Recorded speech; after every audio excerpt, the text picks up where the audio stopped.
The bird's opening. Now, a lot of persons have been requesting this. The whole idea of the bird's opening is to target the dark squares. Now, the main moves that you're going to see is d5 because they're not able to play e5. And then here we just develop the knight. Now, the whole idea of the birds, it's like the classical Dutch, but you're playing with the white pieces. So anytime a knight goes to c6, let's say they continue to develop, we're going to try to pin this knight and get rid of this knight. A lot of persons are going to be playing bishop d7. You get your king out the center, and anytime they attack the bishop, just give up the bishop for the knight because our whole idea is to control the dark square. So let's say e6, bishop goes to b2, they develop their bishop, and now we play the move d3. The plan is to put the knight on d2, put the knight on e5, and start the attack on the king. So for example, let's say castle, we jump into e5, they get their rook in the game, we develop our last piece, and you're going to be attacking the opponent with moves like rook f3, rook h3, g4, g5, queen h5. This bishop is going to be very strong on the diagonal. If you want to know a very unknown, aggressive opening, explaining the opening moves, the middle game plan, the end game ideas, watch this full video. Apply all the stuff that I teach and watch your ratings go through the roof.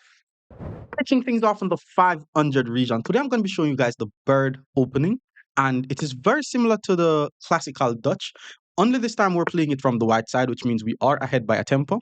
And usually whenever you see a knight goes to c6, you always want to pin that knight as soon as possible because we don't usually use the light squared bishop in the birds. We want to just get rid of it.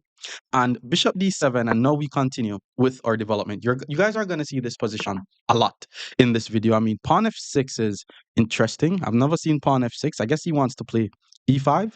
Let's just use the time to get our king out the center of the board. And from here, the whole idea is to play b3, bishop b2, and control the light squares, well, the dark squares, as much as possible. So a6, we're just going to get rid of the knight. And then once the bishop takes, we play b3. And the plan is to go bishop b2. And all we're doing is trying to control the dark squares. So queen d6 was played. Maybe he's trying to castle on the queen side. Let's keep developing though. That's fine. E6, okay, let's continue with the development plan. Here we want to play d3 and then play the move knight d2. Now, this is the whole idea that you're going to see. Here, this is the setup. Now, this setup is actually designed to attack opponent when they castle on the king side, but we're seeing someone castling on the queen side. Now, if they castle on the queen side, I'm now thinking of ways to get my pawns rolling up the board. You know, we definitely want to start a pawn storm. But then he plays f5, which now it makes it good for me because all of a sudden the pawn no longer guards the e5 square. We could say this is him not applying the drawback principle because now my knight gets to jump into the e5 square. I'm also threatening this triple fork on f7. I'm hitting the bishop, which I have no intentions of taking, but he could pull the bishop back to e8 and guard the f7 pawn. Yeah, queen moves out the way. Now, here's what I'm seeing. That's a fork, right? But if I take the fork right now, he's going to take my pawn on e3. So first we have to deal with the fork. And it's best if we're able to deal with it in such a way where we gain some time. But maybe it doesn't work. Now, the move I'm looking on here is bishop to d4, which hits the queen. And all he needs to do is pull the queen back to e7, which secures against the fork. But then I'm able to take his bishop, expose his king, and start all the attack on his king. And by the way, guys, I have a video explaining the full bird opening on my Patreon. The link is in the description, or you can find it on the channel memberships. The queen goes to e7. Now we get rid of the knight, which means his king side is now just very weak. And our whole game plan from here is, well, is queen side, but you know, the king is there. I'm trying to open some lines pointing towards that king now. So let's start with c4. Remember, pawn breaks, guys. If you want to know how to plan in chess, then you need to think about pawn breaks. If you just want to know how to plan in general, you need to study the pawn structure. Because once you study the pawn structure, it will be helping you with your planning. Now he develops the knight. All we need to do is take on c5. Now the C file is open, and then once he take back, the rook gets the C file. And I want you guys to notice that I'm putting my rook on the same line as his king. Pawn c5 is not a possibility because I'm controlling c5. And now I have a plan of getting my knight onto this square. So he moves the king. First thing I'm going to do, though, is... Okay, let's just continue with the plan. I was thinking queen c2 and queen c6, but I don't think I need to go for that just yet. Like, the knight isn't doing anything. I want to have all my pieces in the game. So he pulls the knight back, which means c5 could be a threat. So what I'm going to do is I'm going to play b4. This is called prophylaxis, seeing the opponent's plan and defending against it. And if he had taken on b4, then rook b1 would have just won the queen. So now I'm going to play queen c2, which means there's just no c5. And I'm also attacking his pawn on c7 twice. He's only guarding it once with his king. So if he doesn't guard the pawn, he could be getting checkmate in the next two moves. All right, so the queen went back to guard the pawn. I'm still going to infiltrate because the king is the only defender of c6, and I have two pieces attacking c6. And what we talk about a lot, guys, I mean, I think the game is over here, by the way. In order to attack the opponent's king, we want to attack the pawns and the squares around the king. So he pulls the king back, but this pawn is now hanging because the king no longer guards. So now we're going to take the pawn. And then the king now has to go here. And this is now checkmate in two moves, right? We check on a7. The king has to move. No, it's not mate because if I check, the knight blocks. How am I going to do this? What if I go knight e5 first? Knight takes. Then I check. Then I check, king move, check, king move, then I check. And that's going to be mate. So first I'm going to play knight e5. I'm trying to lure his knight away from defending his king because, and I'm also threatening mate on c6. If he moves away the knight, then bishop a7 is going to lead to a checkmate. King goes over, bishop b6, discovered attack. King moves again, queen a7 check. Okay, here's how I'm going to do it, guys, because he took with the knight. We check here. King has to move. The king is on the same line as the queen. So we pull the bishop back and check. The king has to move again. Now the queen goes to a7 check. The king has to go to c8. Then the rook joins the attack with check. The queen now has to take. And then queen takes c7 is going to be a checkmate. So let's check here. In the book that I'm creating, I'm not going to do anything past mating 3. So it's mating 2 is going to be in it, mating 3 is going to be in it, but not no mating 4 or mating 5. You know, it's for players below 2,000, so we're not trying to complicate the game too much. Now once the king move, we check. The queen has to take, the king has nowhere to go, and that's just a checkmate. More birds opening against 600 level players. Stick around. Opponent is now 600. Let's play some aggressive bird opening. Yep, knight c6 is what we like to see because once we get the bishop off the board, the attack is going to be very easy for us to play. A lot of person play bishop to d7 here. Immediate a6 was played. We're still going to take. And once he takes back, we get the king out the center of the board.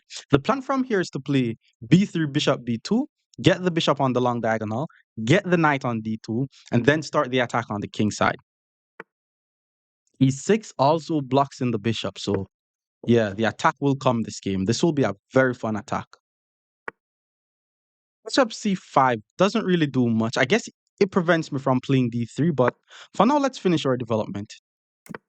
Now once he castles the king. So usually the plan is to go queen e2, knight d2, and d3. But let me start with knight e5 because, you know, it gains a tempo on the queen. And I can also play queen f3. But I think I'm going to stick with the plan. Queen e2, knight, and then get the knight on d2. There's bishop d7 here. There's also queen d6. There's also queen e8.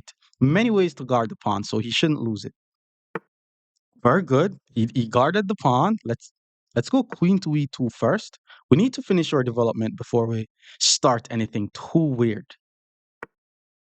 Okay, so the knight jumps into e4. I guess he wants to play f6, but this is now the perfect time to play d3. Now we get the chance to play d3, and we get it with a tempo. So now he has to just pull the knight back. Or maybe he's still going to play f6, but if he does, he takes my knight, and I take it the queen, and white is just winning there. Yeah, he pulls the knight back, which means that was just wasting time. Let's finish with our development. Now we want to get the pieces over in the attack. a5, maybe he wants a4. So I'm going to play a4 to prevent him from playing a4. He probably wants to put his bishop on the same line as my queen. Okay, he got his rook in the game. Now we start the attack. Rook f3. It's either rook h3 or rook g3 here. So bishop is now developed.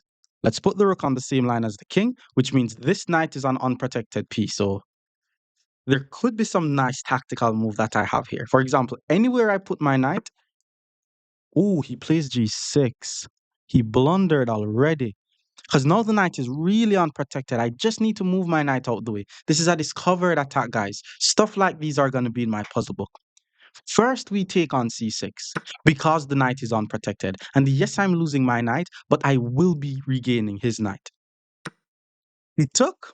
Now we just take the knight, hit the queen, and some very fancy checkmates could happen here.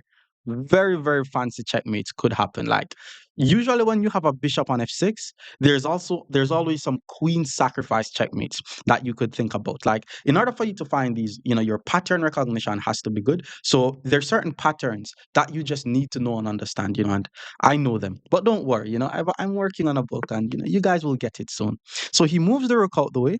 Let's play queen h5 and no, I'm not blundering my queen because he's not able to take due to the pin. All right, he found the only move that prevented the checkmate. Not bad. Because now if I sack, takes, check, he's able to block with the bishop. That's fine though. Let's bring more pieces in the attack. Let's go knight f3. We're bringing all our pieces in the attack. All right, so he doesn't care. He's grabbing pawns. Trying to set up some checkmates here. How will this work? I'm just trying to sack. Check.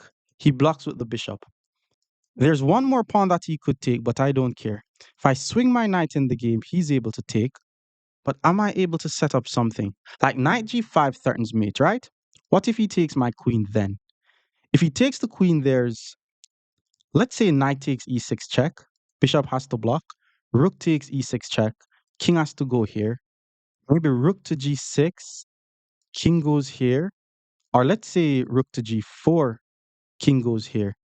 I think I find mate here, like knight g5, I'm threatening mate, right? What if he takes the queen? We go knight takes e6 check.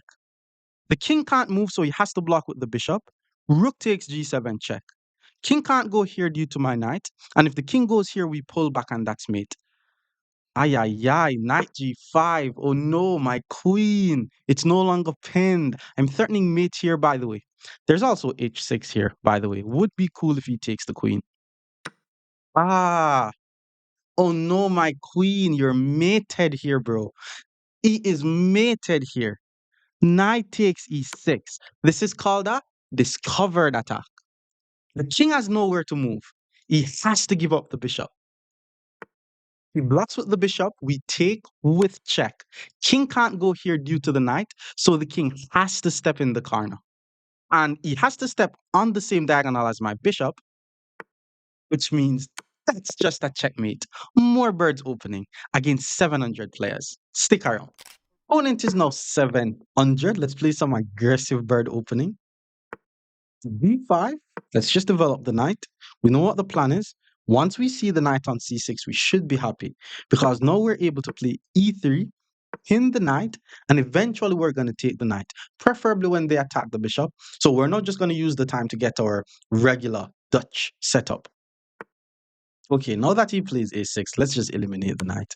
And then once he takes back, let's get the king out the center of the board, develop the bishop to this long diagonal, and then the knight goes to the d2 square. That's the whole setup. That's the whole game plan. Pinning the knight isn't too dangerous here. We don't have to try to worry about that pin just yet. But usually how we deal with this pin is in the future, we're going to go queen e1. So e6 is to develop the bishop. Let's just develop our bishop, putting it on this very long diagonal. Bishop c5 is interesting because now if I play d3, I lose the pawn. So first I'm going to go queen to e1 because that was the plan anyways, to get my queen out of the spin. And now it allows me to play d3 and I'm not going to be losing my pawn on e3. King is out the center of the board. Okay, now there's something about this that I very like. I think there's a little trap here if I'm not wrong. Knight e5 hits the unprotected pawn, hits the bishop. If he protects the pawn with queen d6, we take the bishop. Once the knight takes, queen g3 hits the knight. If the knight moves, we take and that's mate. If he protects the knight, we play h3. Oh, well, the knight is still able to go back though, so that's just not going to work, right? Let's just go knight e5. Let's attack the pawn on d6. Queen here is the only move that guards the pawn, or maybe queen here. He guards the bishop.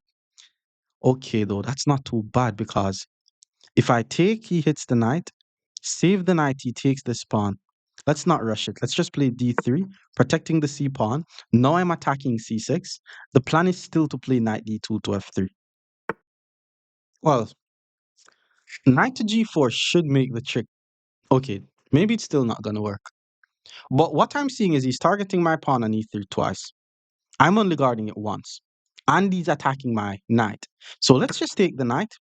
The bishop is forced to take. Now we play queen to g3. The only well, I was about to say the only move that doesn't lose is f5, but I think f5 is also losing because if he doesn't move the bishop, we take the bishop. If he protects the bishop, we play h3. Oh, wait. Yeah, if he protects the bishop, we play h3, and the bishop is not able to move because the bishop is going to be pinned to a checkmate. This dark squared bishop is like the life. Okay, he checked here instead, which I understand. He's losing this bishop instead. Let's just take the free bishop. Okay, queen moved out the way, but that's another mistake. Wait, is it though? I was about to say he puts the rook on the same line as the queen, but my rook is also unprotected. And now if I play queen g3, there's f5. And then after h3, there's bishop here. So let's just use the time to develop our knight first. Okay, now we play c5. Now c5 was played. That's okay. I think he wants to play d4. D4 kind of blocks my bishop out the game. So let's go with this queen g3 plan. Again, he's not able to move the bishop due to mate. If he plays f5, he weakens the e6 pawn, and I'm going to be able to plant my bishop on the e5 square. If I play bishop e5 now, then f6. So first I'm going to force him to play f5, then I put my bishop on the e5 square. Very nice. Now I don't care if he plays d4 anymore, because my bishop is already doing what it needs to do. And then he plays c5, which looks like a counting error because I have one, two, three pieces on the square. He only has one. So let's just take the free pawn. I mean, maybe he wants to check, but let's just move the king out the way. The good thing about this is now his queen is no longer guarding g7, which means once I play h3, which he allows, his bishop is now pinned to a checkmate. He's not able to move the bishop. So maybe he is going to take my pawn or something. But if he takes the pawn, we hit the queen. Now the queen and the bishop is going to be under attack. And then I'm just going to take the bishop and win the game. Okay, he played c4, which attacks my knight instead. But I still have two pieces covering the c3 square. So once I take on c3 with the bishop, he's still in the same issue. Bishop is still pinned to a checkmate. We're still going to take the bishop on the next move. He moves the rook instead. There goes his bishop. Okay, now that he takes, I do not want to take on g4 because if I take this pawn, I'm leaving my bishop unprotected. But what I'm going to do is let's just centralize the knight first, guard the bishop, hit the queen. Maybe I could even get my rook in the game. And eventually I should be able to take this pawn. He has a check, by the way, that I didn't look on, but once I play king g1, I should be okay. There's also queen h2 because I'm ahead by so many points. Trading the queens off the board shouldn't hurt. But I think I should be able to get more from this attack. Guy made a drawback mistake. The pawn on g7 was covering f6, bro. Moving the pawn to g6 no longer guards f6. And because I have two pieces on f6, I'm able to play the move knight to f6 check, which hits the queen and the rook, which means now he has to sack the rook. And once we take, that's even more material for us. Okay, he hits the bishop. Let's just pull the bishop back. Eventually, I want to play queen c3 and set up some checkmate along this diagonal. h6. First, let's get the rook in the game. We have to be patient. No need to rush this. Then he plays g5, which means his queen is kind of trapped. Okay, now I could start with queen c3. There's no checks on my king. I'm threatening mate on g7. In some cases, he could also get checkmate on h8. For example, if he put his rook on f7, protecting the mate here, then he's mated on h8. If the queen goes to f7, then he's mated on f8. If the queen goes to g6, though, I check maybe king up. So if the queen goes to g6, I'm going to put my rook on d7 first. Okay, he decided to play rook f7, and that's just a checkmate. More bird opening against 800 level players. Stick around. Opponent is now 800. We're playing some more birds opening. Knight moves to f3. And yeah, a lot of persons at the lower level, they're going to play knight c6, but that's actually what we want. Because once the bishop goes to b5, we want to eliminate their knight. Bishop to d7, let's not do it just yet. Let's get the king out the center of the board. Then once they put the question to the bishop, that's when we take the knight. Then from here, we want to control as many dark squares as possible. Let's play b3. Bishop is heading to b2. Okay, e6, we go bishop e2. I want to play d3, knight d2. Bishop b5 hits the rook, but the plan was to play d3.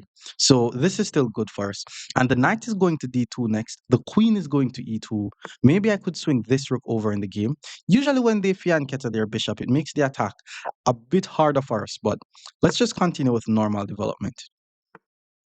He fianchetto. Plan was to play queen e2, swing the last piece in the game, and then we start our attack. Okay, immediate c5 is interesting. Maybe he wants to play c4, but that doesn't work just yet. Now we play rook to e1 and all our pieces are active. The question here is how do we start or continue with some attack? First of all, I like the idea of playing c4, just chasing away the bishop. And if he takes, I could take with the d pawn. I could also take with the b pawn. He didn't react to it. And now I'm going to put my knight on this very nice e5 square. In some cases, I want to play rook f3, rook h3. Because the bishop is fianchetted, it's going to be a bit harder for me to deliver the mate. But I could still try to play g4, g5 and chase away the knight. g4. Very interesting move. He's trying to play my bishop out of the game. So I'm going to take. So that way, once I'm able to attack the d4 pawn again, I should be able to win the pawn. I'm thinking of knight f3 next, or maybe I could get rid of this bishop first, then play knight f3. Yeah, let's do that. That's a very strong bishop, even though my knight is very strong. But now he's able to play c5. We don't want to allow that. So I'm going to play b4 first. b4 is to make c5 hard for him. He hits the pawn. Let's defend it. a5 would be a very nice move. In knight h5, I mean, the knight is on the edge of the board. It does not belong on the edge of the board. Let's just chase it away. The only square the knight could go back is f6. Thing is, though, I'm still not able to go knight f3 just yet because I will lose this pawn. So let's just go h3 to guard the pawn. Then I'm thinking about playing knight f3. He pulls the knight back. Now we have two pieces attacking the pawn. He only has one defender. So it's best for him to move this knight out of the way, which is what he did. And how do we apply more pressure to this pawn? Look at this move, queen e4. Not only am I applying more pressure to the pawn, I'm also attacking c6. But instead he plays f5, and we know about the drawback principle. The pawn was on f7, guarding e6. Moving the pawn to f5 left e6 unprotected, which means now we're able to take on e6. And this is now, I mean, we're winning a pawn. Could try to get more than just a pawn, though. He has to move the king. Now we jump in with the knight on e5. I'm threatening a fork here. I'm threatening a fork here. I'm threatening all type of stuff here. Ooh, he played rook to e8. Okay, this is another example of the drawback principle. Rook was covering f7. It's no longer guarding f7. And now we're able to play knight f7 check. The king now has to move out the way. Now, my question to you here is, do we take the free queen? And the answer is no. We're going to hit him with our favorite smothered mate, knight to h6. Okay, try to find it first, but knight h6 double check. If the king goes to f8, that's mate. If the king goes to h8, we sack the queen, and then knight f7 is going to be a mate. So let's play knight h6 check. The king now has to move. He moves the king to h8. Now we play queen to g8 check. The rook now has to take, and that's just a checkmate. More birds opening against 900 level players. Stick around. Opponent is now 900. Let's play some more birds opening. b5, let's go knight f3. Same plan. We're going to play e3. If the knight comes to c6, we play bishop b5. Very good. That's the idea. And now we're going to start targeting the dark squares. So pawn b3, bishop b2, bishop d7, that's fine. Let's continue to develop. And then when they play a6, that's when we take on c6. Now we continue with the plan. e6, let's get the king out the center of the board. Okay, he's developing. Let's go d3. Knight d2 is the plan. Very good. And from here, I'm going to play knight e5, rook f3, rook h3, and start some attack on his king. Some players play knight to g4 followed by bishop f6. That's a nice move, by the way. Like if he plays knight g4, bishop f6, and then try to trade off the bishop, that's a nice little plan. That was just a random pawn move. Now we have knight e5, hit the bishop, but no intentions of taking the bishop. What we're trying to do is swing our rooks in the attack. Okay, bishop d6. Looks like the plan is to give up that bishop for a knight. Let me just support the knight on the e5 square. He did. Now we take. And then I'm thinking about knight d7. Is that the plan? Okay, queen d6 is also fine. So let's just use the time to get our rooks in the game. Pawn to d4, it looks aggressive, but it doesn't work. Because first I take his bishop, then we take his pawn. Right? He got his rook in the game. Let's continue with the plan. Putting my rook on the same line as his king. So a very aggressive attack should start here. If I'm able to get rid of this knight though, but is it possible? Wait, b5 didn't do anything. Here's what I'm going to do. Not seeing a way to get rid of the knight, so I'm going to trade it off with knight g4. I'm already threatening to take the knight. If he takes, I play queen takes, and now there's all types of threats on g7. Like, I have 3 pieces attacking g7 already. If he moves the g pawn, then we're successfully forcing him to push pawns on the side that his king is on. Good, he plays g6. Now we play queen h4. You see how strong our dark squared bishop is? Ooh, ooh. What should white play here? If you find it, you have some potential. Very, very simple. To find the best move in chess, we look for moves on the opponent's half of the board. We look for the checks, the captures, the threats. Where are the checks? Queen takes h6 check. Now, if he moves the king, that's mate. And if he takes the queen, that's mate. It's probably a brilliant move, but it's simple. So let's see. He take the queen, and it's just checkmate. More birds opening against 1,000 level players. Stick around. Opponent is now 1,000. Let's play some more birds opening. Well, e5 is the From's gambit. I don't like to go into the whole idea of just grabbing the free pawns. So once they come with this d6 move, I just play knight f3, e4, and just develop my pieces normally. Queen to g4 is already a very weird move. Like the guy's just being kind to us. I mean, he's attacking the pawn, but what he's doing is he's allowing us to develop our knight, protect the pawn, and gain tempo on his queen. So now he had to pull his queen all the way back, and from here we're just going to finish our development. Let's just go knight c3. He has to be careful what he does, by the way, because his queen is no longer on d8, which means now I'm able to play knight d5, which, yes, I'm moving the same piece more than once in the opening, which is breaking principles, but he already broke principles. He gave me a free pawn, move his queen more than once. Now he lost the right to castle. And then from here, I'm going to develop normally. So let's just develop normally here. Let's go d4. I want to play bishop f4, by the way, e6, and then take on c7. That should not be possible if he just play knight to e7, but he played f6. Okay. Bishop f4, he takes. I takes, knight takes, and then once I takes, d6 is a move. Yeah, let's just take on f6. It's fine. And then once the knight takes, like, we're ahead in material, we need to trade. He has to. I was about to say he has to take with the pawn. You can't take with the queen, bro. Your queen and your king is now going to be on the same line, bro. This is just a pinned. After 9 moves, we're already winning the guy's queen. That's crazy. Yeah, he had to sack the queen. Now we take the queen and we're. Bro, that's a fork, bro. Come on. He moves the king, we grab the rook. Now it's over. Like, we're ahead by 12 points after 12 moves. And he resigns. But more bird opening against 1,100 players. Stick around. Opponent is now 1,100. Let's play some more aggressive bird opening. E6, we're still going to play the move knight f3. B6. Let's play e3. What is this guy playing? P6. Okay.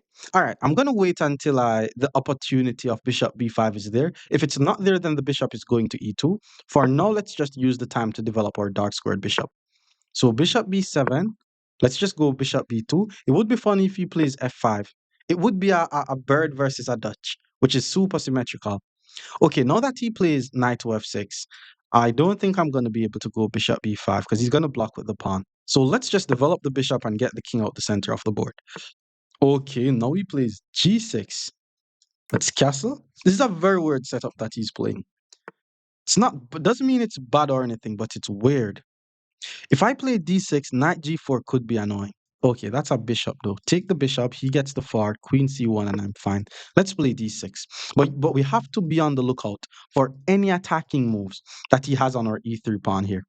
Okay, I have a little plan to trade the light squared bishop off the board. Let's go knight g5. I'm not planning on attacking anything here, by the way. My whole plan is to play bishop f3. So even if he plays h6 trying to chase away my knight, just bishop f3. And if he takes my knight, I take his bishop. And if he takes my bishop, the knight goes back to f3. And we get rid of the light squared bishop. Okay, queen to e7. Let's go bishop f3. Looks like he's also planning on castling on the queen side. Okay, he took. Let's take back. Knight c5. What does that do? I'm not really seeing any forward moves for that knight. First, let's go queen e2, just to ensure that there's no little knight g4 tricks. And then I'm going to play knight d2. Maybe use the time to swing my a rook in the game. Okay, king is castled. Let's finish our development. And this is going to be a very interesting game because he fianchetted his bishop. So the whole idea of attacking the king may not work. So I'm just going to try to slowly improve my position and win that way. And he's also exchanging my very strong bird bishop. All right, king takes was played. How do we make some progress here? I guess we need to just play in the center of the board. There's also pawn c4, controlling some squares. There's definitely d4. Let's just play d4 here. And instead of trying to attack on the king side, I'm going to try to get as much control over the center. d4 attacks the knight, chase away his piece, and he's not able to go to e4. Now I play e4, and I have three very nice looking pawns in the center. If he plays d5, I play e5. Maybe he needs to play e5. But at that point, I'm thinking of playing h3. He voluntarily pull his knight back to f6. I want to play e5, hit the knight. If I hit the knight, there's knight d5. So I'm going to play the move c4. Again, very good control over the center. And I definitely have some space advantage here. a6, too passive, bro. Now we start the attack. If he takes, we take. The knight is not able to go towards the center. My knight is able to go towards the center. And I can also swing my last piece in the game.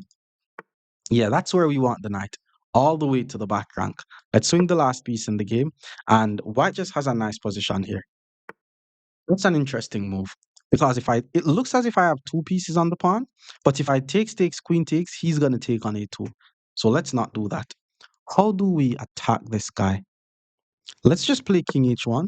King h1 is always a useful move, just getting the king off at any little drama. And we could also try to play rook g1 and g4. Okay, he took. Let's just take back, which means now we can start using the b file, which is what he's doing. But my rook on the e file doesn't do much anymore, so I'm going to challenge the b file. If he takes, I take, and then I have full control over the b file. His pieces in the center and on the king side it's a bit clusterphobic, especially if he plays d5. All right, so knight attacks the pawn. Pawn is already guarded. I have a little plan though. Let's play rook to b3 with the idea of doubling up the rooks on the b file. Because right now my rook is pointing towards my own pawn. Okay, a5 is trying to attack the rook, but we're still going to double up on the b file. If he attacks the rook, I should be able to play rook to b4 or rook to b2. Eventually, if I'm able to apply pressure to his pinned knight, I could be winning that knight. If he attacks the rook, now I'm going to put the rook on the b5 square. If he moves the knight out the way, he could be losing material. And I'm currently threatening to play c5, which would be applying pressure to his pinned knight. Okay, he moves the rook out the way. He saw that coming. Okay, how do we make progress here? Okay, I have a little idea. Let's play the move queen to e4. Applying pressure to the rook, it's not unprotected, but the knight is the only defender. But if I'm able to sacrifice my rook, his rook is going to be unprotected, and that's going to be a very nice removing the guard tactic. Oh, he saw that as well. Guy's seeing everything. All right, how do I continue here? I'm trying to set up some tactics. There's a little idea where I could take, but then the knight take, and then that's going to be a fork. Eventually, I want to play c5. So that's what I'm trying to set up. So the first thing I'm going to do is just put my rook on b4 for the time being, and then I may move my queen somewhere. And then once I takes, if pawn takes, I win the knight. And if knight takes or queen takes, I fork. So maybe I put the queen on c6. That's a nice score for the queen. Rook to g8. I think he's just being patient. Like, I think he's just trying not to over exaggerate or overexert the position. Now I want to take, and if he takes with the pawn, I win the knight. If he takes with the knight, I check, but he blocks and then he hits my queen. There is queen c6. Queen d7 could save him. So let's just pull my queen back. Let's say e2. Then we threaten the little trick. Now he needs to be careful. So this guy is seeing everything. He saw that if I take knight takes and his knight is going to be active. So I'm just going to play c5 and attack the knight. And his knight is not going to be doing much on d7. I'm assuming that's where he's going to put the knight. And I could also try to apply some pressure to this pawn, get my rook on his 7th rank. Okay, he pulls the knight back. And here's what I'm seeing. Right now, I have one piece attacking a4. He has one piece guarding d4, a4. That's why I'm going to play the move queen to b5. Now I have two pieces attacking a4. So he's probably going to push. Like this guy's seeing a lot. His position is very passive though. So eventually I should get something out of this. But he's seeing the threats that I'm trying to do. Okay, he pulls the rook back, which is very strong. This guy, if I take on a4, he plays rook to b1. But the good thing is my knight guards the rook, and I can always just pull my queen back to d3. So that is just a free pawn. So rook to be okay. He didn't do it. He just traded, which is fine. Now my plan is just to roll my pass pawn. That's a pawn, bro. What was that? He was playing. I mean, I want to say he was playing very well, but he was also playing a bit passive. Like moving the rook to g8, like pulling his knight back. Now, once I get my rook to b7, his whole position is going to be in zugzwang. Yeah, moves like this, king to h8. That's a weird move, bro. I'm already applying pressure to this knight, by the way. So once I put my rook on his 7th rank, how is he going to be able to add more defense to this knight? I'm not seeing it. Ooh. If I take his queen, he takes my queen. His knight is unprotected though, so let's just grab the knight. Now it's winning. We're just ahead by 5 points. He moves the knight out the way. Obviously, we're going to be trading all the pieces off the board, especially the queen. I'm thinking of checking here. Yeah, let's just check here. If he blocks with the queen, we trade, which is what he did. And okay, now this is just over. Now it's just a matter of just pushing my pass pawn up the board. So that's what I'm going to do. Just roll the pawn up the board. Roll the pawn up the board. Now if I push, the king goes here. If I push, he's able to take. So I need to support my pawn. Let's just go knight g5 though, forking both of those pawns. No need to rush. Now he's hitting this pawn. So knight b3 guards the pawn. If I'm able to put my knight on a5, once I push, he's not able to prevent my pawn from queening. So that's my plan. But he pulls the king back, so that may not work anymore. But he's giving me time to push this pawn up the board. And if he attacks any of my pawns, I'm just going to push the other one. And he's not going to be able to take any of them. Okay, knight went back, hit the pawn. Knight here, protects the pawn. Okay, he hits the pawn. That's a very nice move. How do we win this game now? Let's just take some pawns. I'm just going to be taking more pawns off the board. If he takes, hits my knight. Ooh, have to move the knight. Now he takes this. He's making it hard for me. He's making it very hard. Okay, let's check and pick up this pawn. It's winning, but he's making it hard. I should have already promoted my pawns. Okay, king moves. We grab the pawn. Okay, let's give a check, prevent the king from coming in. And I want to move this knight and start rolling my other pawn up the board. Maybe he wants to come in from this direction. Let's put the knight here and then attack the unprotected pawn. Okay, he hits this pawn. Let's take with check. King takes, hit the knight, attack some more pawns. Okay, he's sacrificing. Not sure why he's sacrificing. In fact, let's just protect the pawns for now. I'm ahead by 2 whole knights. And now we just take this free pawn. If the king takes my knight, we take another free pawn. And now I just don't care if he takes my knight. This is just winning. Like 2 pawns versus a king is just very, very easy conversion. You guys should know how to convert this, by the way. But let's just do it. Maybe I could show you guys. I don't need to worry about key squares and oppositions and all of those stuff because it's 2 pawns rolling up the board. Usually what I like to do is get both of the pawns on the 6th rank first. And then once the king move, I play this move. Having the pawns like this increase my chances. And then once the king is here, moving this pawn should be winning. Like just queening the pawn, king takes, put the king here, king over, push the pawn, and then once the king runs, we promote to a queen. Okay, king has to go here. We go here. Yeah, the guy wants me to prove to him that I know how to checkmate with the queen and the king. Yeah, but I mean, I'm assuming everybody knows how to mate with king and queen. All I'm doing is I'm attacking the king as if my queen was a knight. The queen is not a knight, but that's what I'm doing. I'm just closing in the box, smaller and smaller. Again, the queen is not a knight, but I'm acting as if, but he lost. More birds opening against 1200 level players. Stick around. Opponent is now 1200. Let's play some aggressive bird opening. All right, guys. E5 is one of those moves. E5 is one of those annoying move against the bird where if I takes bishop takes, then like I have to be careful exposing this diagonal pointing towards my king. It's called the From's Gambit. Now, here's how I'm going to recommend that you guys play against this.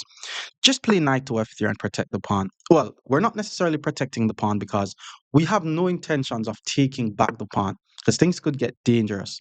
Now he plays knight c6, now we play e4, and from here we're just going to be developing the pieces. It's very important that we don't get too greedy. And now it's like an Italian game, but once he plays bishop c5, we're not going to be able to get castled. If he allows us to get castles, then it would be good, but he didn't. So what I'm going to do, since I want to castle, I'm going to play d3, try to get my bishop on the e3 square, and then I castle. Okay, he develops the knight.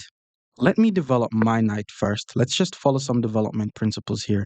There's some knight a4 ideas that I could do. So he castle the king. I want to play knight a4, and then once the bishop goes back, I castle. If he pulls the bishop back, I take and then I castle. If he puts the bishop on d3, I play c3. So knight a4 is an idea. Because I'm just trying to get my king out the center of the board. I think it's best for him to just pull the bishop back, but I'm going to be able to get castled. And then he's going to be like, oh, your knight is on the edge of the board, but I'm going to pull it back to c3, bro. I'm just trying to get castled here. Okay, bishop to d4. Now we play c3. Hit the bishop.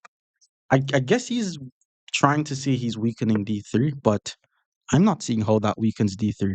Now we take the bishop. Could say we have the bishop here. Castling is going to be easy for us now. I'm not even in a rush to castle anymore. What if I go bishop to g5? Yeah, let's go bishop g5. Pin the knight to the queen. h6, we go back. I don't have to rush castling anymore. Knight a5, I take on e5.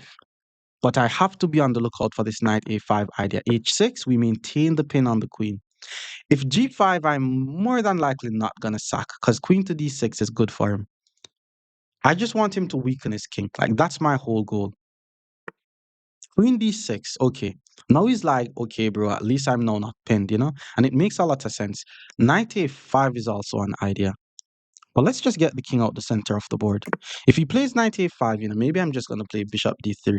Or maybe I should take on f6 first and try to get some discovered attack on his queen. Like, I don't know. Bishop e6. Bishop e6. Okay, what if I take the knight? If I take his knight, he takes my bishop. So that will not work. If I takes, there's queen takes, and he's safe. So instead, I'm going to go bishop to b5. And oh my God, I just blundered an entire bishop. Oh my God, what am I doing? Oh, he didn't take the bishop. Well, guy took a free pawn instead. That has to be bad. Guys, the bishop is unprotected. I exposed my king. He needed to check king over, grab the bishop. I would have took his knight and exposed his king and tried to attack, but he needed that. Let's just take on c3 first, just so we know that we're not losing anything. And it's funny because I could even take and then play b3 and try to trap his bishop. But after queen takes, ooh, he's messing it up so badly. Well, I don't want the knight. I think usually when I see myself, okay, did I blunder? Knight takes, check, push. It's not a blunder. But I think I'm more comfortable exposing his king. It's weird. I have no idea. But let's take the rook. It's a weird square for a bishop. And b3 doesn't really trap the bishop. So the question is, okay, I'm just not able to expose his king. So we're just going to take back our pawn. Knight takes c5 hits the queen. Queen c5 does not win the knight because d4 blocks the check. Knight takes e5 hits the queen, and I'm still threatening to double up his pawns. Okay, queen move, and it has to be good for me now. Yeah, this has to be winning for white. The bishop is out of place. I have two pieces attacking the knight. Let's just grab the knight. Once he takes, I could check first, but knight g4 seems to be winning a pawn. Yeah, now his king is too exposed. I have one attacker. He has one defender. Knight g4. That's a fork. There's rook takes, there's knight takes and queen h5. Wow. And anytime he tries queen c5, there's always pawn d4. Okay, king h7 is not going to help because knight takes f6 comes with check, bro. So now you have to move the king again. Where is he going to put the king? That's the thing. He pulls the king back to h8. Okay, queen h5 is very strong because I'm threatening mate. Let's do that. Nah. Queen h5, there's queen c5. Takes, pawn takes, knight d7, hits the rook. And then we take. Do I have better though? Like just queen d2. Queen d2, king g7. Okay, I'm not going to rush. Let's not try to win too quickly. Pawn d4, pawn e5, cement the knight on the f6 square. And then it's going to be easier for me to play queen h5. Bishop hits the rook. We should not care. Now we hit the queen. I don't care about that rook. I'm going for mate. Where is he going to put the queen? Especially now that I play e5, I'm going to use this diagonal to win the game. Anywhere he puts the queen, the game is over. Because the moment I play queen c2, we don't care about the rook. That's going to be mate. Queen e6 doesn't change anything. How on earth is he going to prevent me from checkmating him on h7? He can't. The only thing he could do is sacrifice his queen. This is GG's, bro. Good game, though. You should have won the bishop when you get the chance. Yeah, he sacked the queen. Now let's just take with the rook since the bishop hits the rook. I'm also threatening his unprotected pawn. GG's, bro.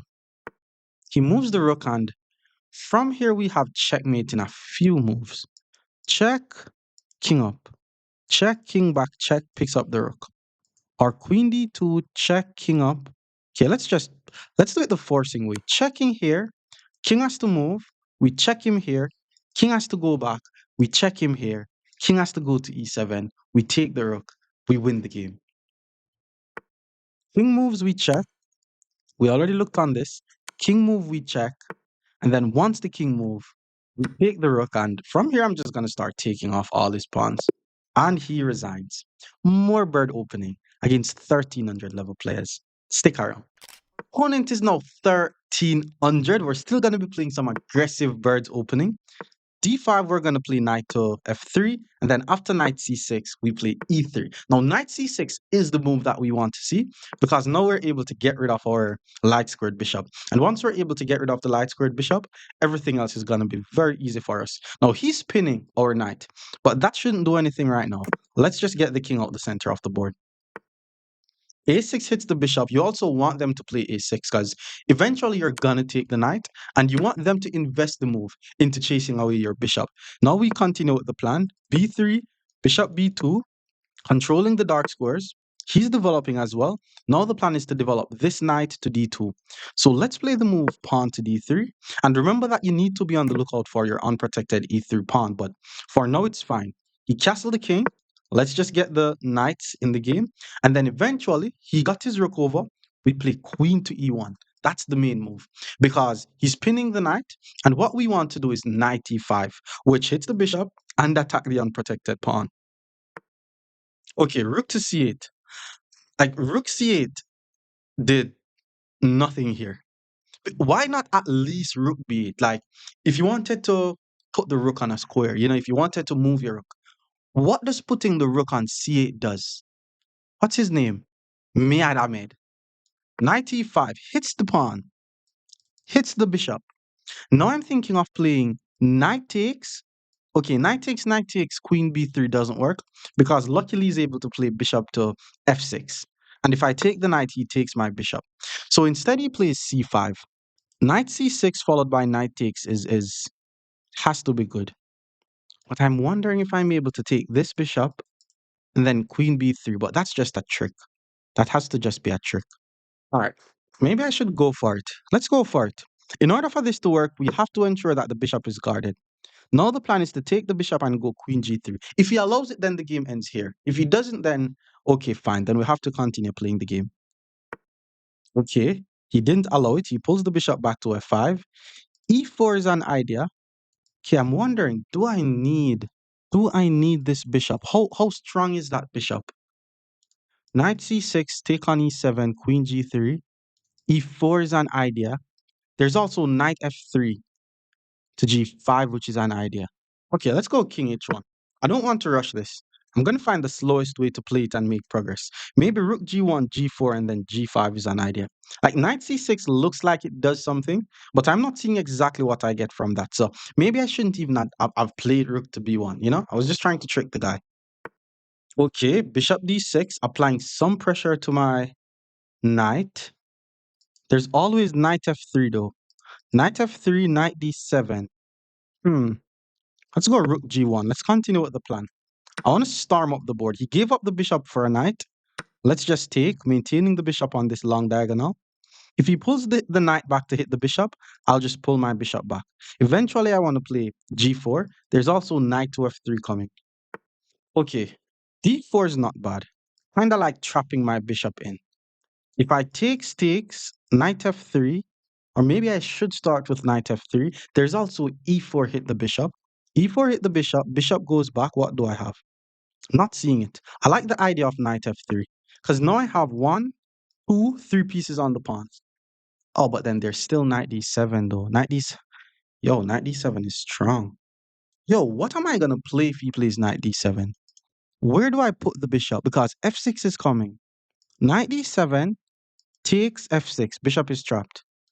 Knight d7. Okay, he didn't. He didn't find that move. Oh well. Now my bishop is no longer getting trapped.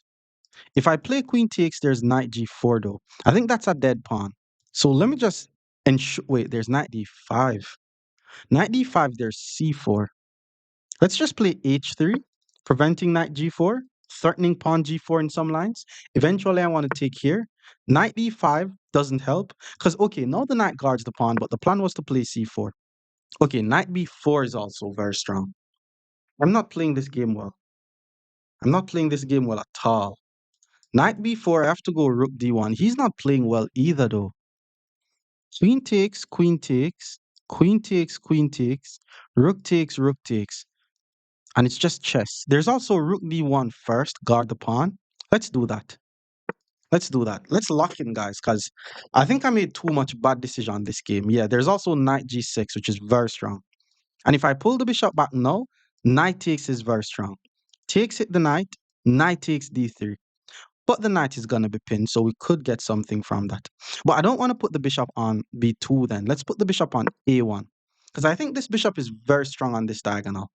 So knight takes f4, queen takes d3 hits the knight. And if knight takes d3, then his knight is just going to be pinned. So it's just a matter of applying pressure to the pinned knight and we should be fine. I'm also attacking this pawn. Okay, how are we going to win this game? I already have two attackers. He has two defenders. The knight is pinned. So once I play knight e5, apply pressure to the pinned knight, what does he have? There's no checks. If f6, I take the knight. Yeah, this is just over. Knight e5 wins the game. And I'm not missing anything. Like I didn't really play this game well, by the way, but yeah, this is just lost. And that's why I like to keep my dark squared bishop on the board. He moves the queen out of the way. Let's just take the free knight. Now we're just completely winning. He moves the rook. My rook is guarded though. I have two pieces attacking this pawn. He only has one piece guarding the pawn. So let's take even more material. If he trades, I'm all for it. I'm the one with the extra material. And I'm attacking this unprotected pawn. If a5 doesn't work, there is knight b2. That is if I want to just get full control over the file. The whole idea of g4 doesn't work anymore. Let's play rook to f1. I'm threatening to take this bishop in some lines. In some lines. If I do it now, I lose the rook. And if I takes, there's queen takes. So the only way it works is if takes, rook takes, then I take. But then there's also rook check. So shouldn't even go for this idea. All right, he pulls the bishop back. I just need to trade the pieces off the board now. Ooh, we have a very nice move here. Queen e5. Very nice move. Because we're threatening the checkmate. The only way for him to prevent the checkmate is by putting this pawn somewhere. And the moment he moves this pawn becomes unprotected. So I'm going to play queen takes with check. Once he trades the queens off the board, then we're completely winning. Because I have 2 points. I have 2 extra points. But once he moves this pawn, I'll have 3 extra points. Full piece. If 6 was played, which I basically forced him to make a drawback mistake. Now he has 1 defender. I have 2 attackers. Let's take on e6 with check. We take it the rook. And now I'm forcing him to trade all the pieces off the board. Okay. He didn't trade. That's the correct thing to do, by the way. Okay, I need to just protect my knight or just move the knight out the way because it attacks his bishop. And then once the bishop move, we put the rook on the file and then try to trade the rooks off the board. We're ahead in material. The goal is just to trade. Okay, he's trading, which is helping us, by the way. Let's go rook takes. Maybe rook to d8, putting the rook on this file. Makes some sense. Maybe he wants to go rook d2, get his rook on my second rank. Let's just prevent his rook from getting to the second rank and attack his unprotected pawn. He guards the pawn, but that was not the right way to guard the pawn. Now I'm able to put my rook on his seventh rank, and I'm also now attacking this pawn. Okay, he pushes. Now we just start munching off all his pawns. We're going to have two connected pass pawns in the end, and we're just going to push them up the board. Wouldn't be surprised if he checks and then just give away his rook. Okay, he hits the pawn. Let's just roll. Pass pawns must be pushed, and it's connected pass pawn.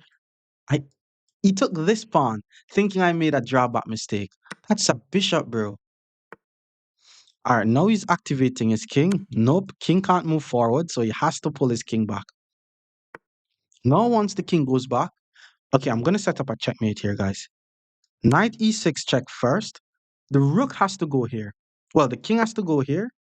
If my rook was on the e7 square, it would be a checkmate. So here's what I'm going to do.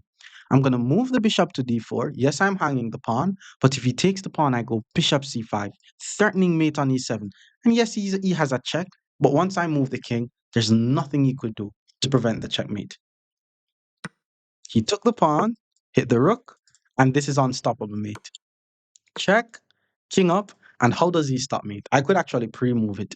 Unless he plays rook to b7, then I could pre-move it. He moves his rook, and that's just a checkmate. More bird opening against 1400 players. Stick around. Our opponent is now 1400. Let's play some more aggressive bird opening. Yo, why do everybody like this From's Gambit business? Like, we're definitely taking the first pawn, but not the second pawn. Here, I'm just going to play knight f3, not to defend the pawn, but just to develop our pieces. And if he decides to take, we play e4. If knight c6, we still play e4. And the goal is just to play it like an Italian game. So he took bishop c4. He needs to play bishop c5 to prevent my king from castling. That's the most forcing way to do it. And then once he does that, I'll play d3. Because what I want to do here is go queen e2, bishop e3, or I want to play knight c3 followed by knight a4. Okay, he develops the bishop, pin my knight. Maybe he wants to play knight d4. Not afraid of that though. Let's just develop here. Knight a4 is now my idea. Yup, knight f6. Now we go knight a4, hit the bishop. If he pulls the bishop off the diagonal, then I castle. Bishop d4, we play c3 first. Once the bishop moves, then we take. He just pulls the bishop back though, so let's get rid of the bishop. Now the question is, do we castle or do we pin this knight? Pinning the knight is usually very annoying. But let's castle first. King safety is more important than being annoying. Knight d4, PP on the PP. Look at this guy. Okay, now let's be a bit careful because I think he made a slight mistake. What if I take on f7 with check? The king can't take because I check, king move takes. So if I take with check, the king eventually has to move. Then at that point, I have to put my bishop somewhere safe. So let's say I pull it back to b3. He takes, I take, maybe bishop h3, but then I just move my rook. So taking on f7 is a free pawn. And remember what we said, guys. Finding the best move has to be look for moves on the opponent's half of the board. We're looking for checks, captures, threats. So he didn't take, wasn't expecting him to take. Now I just need to pull my bishop to safety. We're ahead by a pawn. If he takes, then I'm just going to take with the pawn. King is slightly unsafe, but should be fine. I think I have a little idea. It doesn't work as yet though. Okay, he took. We take it the bishop. Bishop h3 is usually how they continue here. Let's just move the rook. And now there's no queen checks. So that's good. I want to play f4, but knight g4 could be annoying. Queen moves, which means he wants to play queen g6. But once he checks, I move the king. That shouldn't do anything. So let me just use the time to finish my development. Ideally, I want my a rook on the g file. And I think he's going to force me to do that. Queen g6, we play king h1. And then the next move, so king h1, The next move is to move my queen somewhere safe. Not sure yet. But once we play rook to g1, my king is completely safe. And I will be attacking his king. Okay, he puts the rook on the same line as my queen. So that's a hint to get the queen off of that line. And then rook to g1 is coming. And eventually, once I play f4, I'm going to be able to open up this file. And the rook is on the same line as his king. So that should give me some tactical ideas. Yeah, the queen moves out the way, but still going to play rook to g1. Like, I have to get my least active pieces in the game. And then he pulls his bishop back. Okay. I'm just going to allow him to take because if I takes, I'm helping him. Instead, I'm going to play f4. Remember, pawn breaks, guys. Pawn breaks helps us to open lines for our pieces. So now if he takes, what to take with, I'm not sure. But let's take with the bishop. Let's take with the bishop. Maybe I could go bishop g5 and pin the knight. I could also play e5, hit the knight. And then once the knight move, we get some discovered attacks. But for now, let's just take back the bishop. I'm ahead by a pawn. His rook is not in the game. His king is not safe. This pawn is under attack. h6. Okay. Preventing me from playing bishop g5. e5, the knight moves. Then I check and that's GG's. Let's go e5. If he moves the knight, he's moving the knight, and it opens the line that my rook is on towards his king. I can also play bishop g5 and then just capture the rook, but I think bishop takes h6 followed by rook g7 could lead to some checkmates. That's a nice move. That's a very nice move. How to do this? Block with the rook, knight moves. Yeah, let's just block with the rook. Yeah, nothing alarming because he's not able to apply any pressure to my rook. Ooh, okay, now I'm not able to take his knight because if I take his knight, I'm going to lose my queen. So let's just move my queen out the way.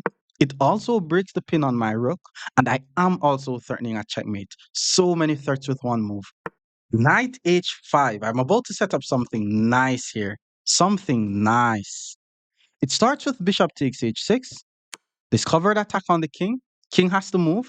He has to put the king on e7, by the way. Putting the king on g8 immediately loses the game to a very nice checkmate in two. So how do we react to king e7 though? King e7, I could go bishop takes. There's also queen g5 check, picks up the knight. Yeah, that's what I'm probably gonna play. So king e7 was played. King is exposed, knight is unprotected. Check him here. King move we take, guard the rook. He's gonna take our bishop though. So let's just take on g7, hit the rook.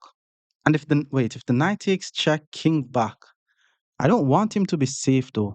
Queen g. Oh wait, yeah, bishop g5 check. Let's go bishop g5. It's a bit tricky though because everything is pointing towards my king. Like both of our kings are unsafe. If the king goes here, I like the idea of queen g4, but he's able to block with many pieces. I could also check, but the king goes back and he's gonna be safe there as well. Okay, so check him here. King goes back. Check him here. He blocks with the rook. Check. I'm not seeing how to make progress, so let's not rush. I'm going to start by playing d4 and protect my pawn. If he checks, I just take and I'm fine. Check doesn't really do much. Rook f7 doesn't do much. So let's just give him a chance to make a mistake here and let's see if he's going to make a mistake. I could also play d5 with the queen, and then if the queen takes, I pin. Okay, that's not bad either. He hits my rook, but let's continue with the plan. d5 hit the queen. And keep in mind, it's bad for him to take. If he takes, he loses the game because I pinned the queen. He's going to be putting his queen and the king on the same line. So now he has to find somewhere safe. Maybe then I could go queen g4 because my rook is no longer pinned. Yeah, he fell right into it. No, he didn't. Oh my God, I got tricked. Yo, look at this. Rook to d3, knight g. Yo, what a checkmate. That would be the craziest mothered mate. I just got myself tricked. And then even if I take his rook, he's still gonna checkmate the king. Backside. What have I done? Okay, let's check him here first. Because this is kind of crazy. He just needs to run away with the king though. And then maybe I'm gonna be forced to play rook to f1. And then all the material that that's crazy. I almost fell for this. And this is why you have to look for the opponent's checks, guys, because That would have been the craziest mother made. Queen would have been pinned, the pawn would have been pinned. Okay, now he took with the queen. All right, that's a bit better. That's a bit better. How to do this now? How to do this? Let's start by attacking the queen. Still have to be on the lookout for these checks because anything could happen with these checks. I want to be able to check him here because if his king is able to run to c8, then it gets weird. With that being said, he needs to play queen f5. Or he could play that, which means all of these threats are still active in the position, and I'm not able to move this. Oh boy. All right, at least I'm able to check him here, force the king back. Maybe I'm just going to trade the queens off the board and play the endgame, to be honest. Like, the attack was just not successful. That's crazy. All right, rook e7. Let's try to play the endgame. That is crazy. The plan is to get both of my rooks on his 7th rank. Check, another good move. Now we have to move the king, and then knight back to f5 hits the rook. And it guards the pawn. What to do? Okay, let's just move the rook, hit this pawn. Luckily, the guy has no time on the clock. If he plays king up, I'm going to play rook d7 and apply some pressure here. And then maybe I could go bishop to f4 and apply even more pressure here. Okay, rook is on the 7th, not bad. Bishop f4 is the plan. He has less than a minute on the clock, which is also not bad. All right, he's trying to trade rooks. Let's take the rook, and then we play bishop to f4. Position is still equal, but how is he going to defend this pawn? If he checks, I just move. He is able to check here, but then I go king up, hit the rook. If he takes this pawn, we take this pawn with check. Then he runs with the king. It's still not clear. Looks like I'm winning, but I'm not winning here. All right, let's hit the knight. Once the knight move, we take, and I'm going to try to get, oh, but then he plays g6. Okay, let's guard our pawns then. Let's keep the pawns guarded. Check. Let's just move, keep the bishop guarded. Oh, but then I blunder the pawn. Now I could even lose this game. Luckily, I'm able to take this. So he guarded his pawn first. Guy's playing for the win, by the way. All right, let's try h3. We don't want him to take the pawn. If he puts the rook here, I guard it. Yeah, now we guard the pawn. Maybe even here. Oh, no. I wanted to attack his rook, but he's able to take the pawn. Now this is drawn, guys. This is just a drawn position. He has no time on the clock, and I'm going to take that win, but it's just drawn. Wouldn't be surprised if I even get some losing position here. All right, I'm gonna try to win this pawn. Yeah, but then he guards it. Oh my god. This guy. All right, let's see. It's probably even losing. It's probably even losing. All right, now we go here. Hit the knight and threaten b6. Okay, now we take. Nah, let's just go here. He has few seconds on his clock. Ah, he blundered the knight. Poor guy. Poor guy. Still drawn, by the way, guys. Doesn't mean I'm winning. I cannot win. The bishop can't win with the pawns. So it's still a very drawn position. King here and then take the pawn is the plan. If this happens, then he's going to check. So let's go to e5 first. Check. Now I go here and then this pawn is hanging. He has no time on the clock, but damn. I just completely messed up the attack there. Okay, let's just keep up the momentum. Trying to win the pawn. Let's just pin it. With 2 seconds on the clock, we could go to the other game. I don't want to win like this. I don't want to win like this. I'm going to check here. If he has 0.6 seconds to take the rook, he missed it. With that being said, more birds opening against 1,500 players. Stick around. Opponent is now 1,500. We're still playing some more bird opening. d5, we just need to develop the knight here. Plan is to play e3. Bishop f5 was played. Let's keep developing. He's developing his knight, and I like to delay the development of my bishop first. If he plays something like c6, okay, then I have to put the bishop on e2. But for now, let's play b3 and put our bishop on b2.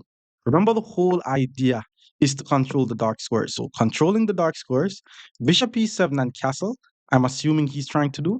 And since I'm not going to get the chance to play bishop b5, pin the knight or check the king, then we have to put the bishop. Oh, he put the knight on c6 at the perfect moment. Now we're able to pin the knight. We're definitely going to be giving up that bishop for the knight. He plays a6. Let's grab the knight. And from here, I'm just going to get my king out the center of the board. Eventually, knight e5 is come, which will attack the pawn, but no need to rush that. Okay, bishop moves. Let's play d3. Let's finish our development first. He castled the king.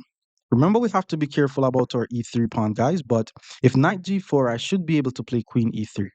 I mean, knight g4, queen e3, bishop f6 is very strong because now he's trying to trade off my very strong bishop. So that was really nice. But let's just continue with the plan. Queen e2, he needs to play bishop f6 here. My bishop is way better than his bishop, but he puts the bishop on c5. That's not the score for the bishop.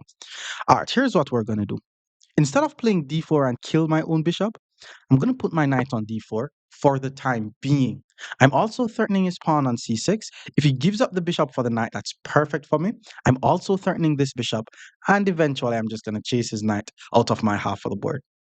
Okay, he gave up the bishop for a knight. That's not recommended. Let's take with the bishop. Now it's opposite colored bishop, by the way. And in the end game, this could be a draw. But in the middle game, the player who is attacking could be playing with the extra piece. Now he plays the move queen to h4. He is threatening a checkmate on h2. But the plan was always to play knight f3. Now he's allowing us to play knight f3, prevent the mate, and attack his queen. That's wasting too much time. Then he had to pull the queen back.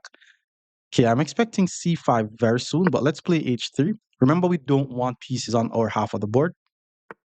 Knight goes back to f6. Okay, is there a world where g4 is good? I'm sure c5 is coming very soon. Yeah, let's just jump in with the knight, hit the pawn.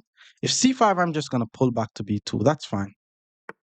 Yep, he did play c5. Let's pull the bishop back. If d4, that's a pawn. In some cases, I want to play e4, but it's not possible for me right now. Now he's trying to trade, but I'm sure that should not be too good for him because the opposite colored bishop will benefit me. So he pulls the knight back. If I takes, queen takes. Okay, let's play rook to f3. I want to start some attack on his king. If knight takes, I takes, I mean, f6 is definitely a possibility. I'll just pull my bishop back. I want to be able to play rook to g3 and start some attack here. f6, we have to go back. And e4 is also a plan. Maybe it's also best for me to play e4, especially since he plays f6. Maybe my dark squared bishop has no future here. Maybe my dark squared bishop has future here. Okay, e5. I have an idea. I have a little idea. I'm not sure if I think he wants to push next move. So I think I have to take here. So that way, if he pushes, my bishop gets very active. Okay, let's double up on the file still. It's very important that all the pieces are active. But remember, the opposite colored bishop in the end game could be a draw. The opposite colored bishop in the middle game, we just need to be attacking. Bishop went back. Guy's trying to trade all the pieces off the board. Now let's play queen to f2, tripling up on the file. If he takes, I play queen takes. Rook to f8, I'm going to be able to win a pawn. There's no huge threat just yet, but I am attacking his pawn on d5. So he needs to protect this pawn first, and then I may play queen to g3 and apply some pressure to his pawn on e5. And if he plays e4, my bishop gets a very nice diagonal. Okay, pawn is guarded. If I play e4 and then let's play e4. e4, yeah, let's play e4. If I trade too many pieces off the board, then the draw is guaranteed. d4, I like this. My bishop is actually not as weak as it looks anymore because both of these pawns are backward, but I can't trade too many pieces off the board. That's the issue if I want to draw this game. Let's go queen g3 and target this pawn. Bishop a3 is also a plan. Okay, a5, let's play a4 here, freezing all his pawns. I could actually win this game if it goes to opposite colored bishops because most of his pawns are on dark square and they're all weak. All of my pawns are on light squares and my weakest pawn is my c pawn. So the only way he could win is if he gets his bishop on d1. Okay, let's just pull the bishop back. I want to go bishop to d2 and target this pawn. Rook to f8. Maybe I could take and go bishop d2. That free pawn could help me to maybe roll a pawn up the board or something. But yes, too much of his pawns are weak. I mean, I think he needs to play c4 eventually. Like, he's going to lose a pawn anyways, so might as well he activate his pieces. And if he plays c4 and I take this way, this pawn is going to be too weak. So c4 is a very nice move. c4, if I take this way, bishop takes, there's rook e1 though. All right, he's trying to trade first. If I takes, king takes. I don't want to trade. I don't want to trade. It's going to be too hard for me to win. I could takes, king takes, bishop here, c2, takes, and then now he gets to take. Let's play rook e1. This is me just trying to win the game, by the way. Like if I trade, I'm probably slightly better, but I'm trying to keep some pieces on the board because of the opposite colored bishop. I know for a fact though, once my bishop gets to d2, I'm not seeing how he's going to be able to protect the a pawn unless he plays rook a8, and his rook is going to be tied down playing a defensive role for the remainder of the game. Okay, rook to e8. Maybe he wants to guard this pawn. Let's attack this weak pawn. Queen c7, I'm assuming. Okay, he did play queen c7. How can I possibly win this game? Okay, let's put the rook back on f1. Now we're controlling the file. I want to play queen to e1. That's my plan, by the way. So if rook f1, I could take, and then queen e1 does win a pawn. But the question is it enough to win the game? It will be opposite colored bishop. I'm going to try, though. We're going to try. It's opposite colored bishops, but my pawn structure is way better than his. Way better than his. Unless he's able to attack c2, he's going to be losing. Okay, queen moves, we grab the pawn. There's no forward moves for him with the queen. And then now I'm going to try to target his e-pawn. So he needs to ensure that, okay, that's the move I was trying to refer to. He needs to protect the c7 square. Okay, let's start targeting his other pawn now. Queen e5. And eventually I want to play bishop e1 to g3. Roll this pawn up the board. Maybe put my queen on the g5 square. I have plans. Once I have plans, I should be fine. Queen e7. There's also bishop b6. Very strong move. It targets this. It threatens to push. Yeah, I thought I was able to do this, but that's not possible. So for now, let's just roll the pawn up the board. Let's just roll the pawn up the board. And if this queen goes too far away, e5 is going to hang. And if e5 hangs, c5 is going to hang. And if he loses c5, he's losing d4 for sure. So he puts the queen on d6. What do we do with pass pawns? We roll them up the board. If queen back, then he's losing this pawn. Yeah, now I tell you about opposite colored bishops. Like the attacking side is just playing ahead by a piece. Because what is this bishop doing now? Queen goes back. What do we do with pass pawns? We roll them up the board. If he takes my bishop, I queen. If he moves the queen anywhere, now we take this pawn. In fact, let's take the e5 pawn. Now it's completely over because queen to b8 is going to win the game. Okay, so he moves the king. Let's go queen to b8. He took, let's take, and okay, now it's winning. Very nice conversion because his pawns were just too weak. And he resigns. More bird opening against 1,600 players. Stick around. Opponent is now 1,600. More birds opening coming your way. All right, knight c6 is the first move that we like to see. I'm just going to pin this knight immediately. And it's going to be very easy for us to get the plan. We go b3. And okay, at least this guy's not playing a6, but let's just develop normally. I'm basically waiting on a6. He's trying to get his king castled as quickly as possible. I'm getting my king castled as well. And now we play d3. And now we play a6. We take. Now, a lot of times in this position, I go knight d2 and knight g4 followed by bishop f6 is very strong. So I'm going to go knight e5 first, which means there's no little knight g4 ideas. He pulled the bishop all the way back to e8, which makes some sense. So I guess he wants to go knight d7 and f6. Okay, but let's keep developing. We have to finish our development. Yup, that's exactly what he's playing for. Knight goes to d7. Let's support the knight on f6. And maybe he's going to play this move. And then, come on, bro. Why would you put the knight? You put the knight on d7, then back to f6. That's just wasting time. That's really just wasting time. Let's continue with the plan, though. Queen e2, swing the last piece in the game. And I'm assuming he's going to be rolling his c-pawn up the board. It's not really threatening, though. I'm now going to start my attack. Let's move the king to h1. And then I'm going to start rolling my g-pawn up the board. Okay, he plays c5. So what we're seeing is he's trying to, get some attack on the queen side. I'm trying to get some attack on the king side. And remember, guys, pushing pawns on the side that your king is on is risky. So you have to ensure that you're able to evaluate any possibilities of the opponent's pieces coming on your half of the board. All right, so knight goes to d7. He's trying to trade. I like the idea of playing g5. So anytime f6 happens, I take and I get the g file. And playing pawn to g5 also prevents bishop to f6. which means now I have a plan of swinging my rook to the h file, maybe putting my queen on h5 and take on h7. Okay, f6 was played. We are prepared for that. If I take, there's bishop takes. What if I should take first? Takes, takes, take. Nah. Okay, let's just take. Maybe he's gonna put the knight back. Nah, he didn't. Now he also have a very nice move, bishop to h5. Very strong move, by the way. If he takes, I'm just gonna take. I need to get out of this potential pin because I think it's gonna happen soon. So let's go with queen to g2 here. Rook to g1. Start some attack on his king. I think he should be able to defend this king easily once he plays it safe. Bishop to h5 means he has two unprotected pieces, the bishop on h5 and the pawn on e6. So queen h3 could be a very nice move. Okay, so he took. If I take, the bishop is going to move and I'm going to block out my bishop. So let's take with the knight. And if he takes with the bishop, which is what he did, now it's opposite colored bishops, which is a theme that we're seeing a lot in this opening.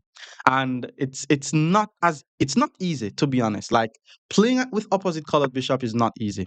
But his dark squares are weak. And we know what we said about opposite colored bishop, guys. The attacking side is playing with the extra piece. I think he should have put the bishop on g6 instead of playing g6 because now his dark squares are super weak. Now queen h3 hits the unprotected pawn. There's a bunch of ideas where I play queen h6 and try to threaten some checkmates, but for now he's very safe protecting his seventh rank. So how do we break through this? Okay, first let's go with c4. c4 is a very useful pawn break. Not rushing it. We need to, oh my god, maybe c4 was not useful. Because now his bishop is active. I didn't want that. Yeah, that's not what I wanted. Okay, now we have to move the king off the same line as that bishop. That's not what I wanted. It's not what I wanted at all.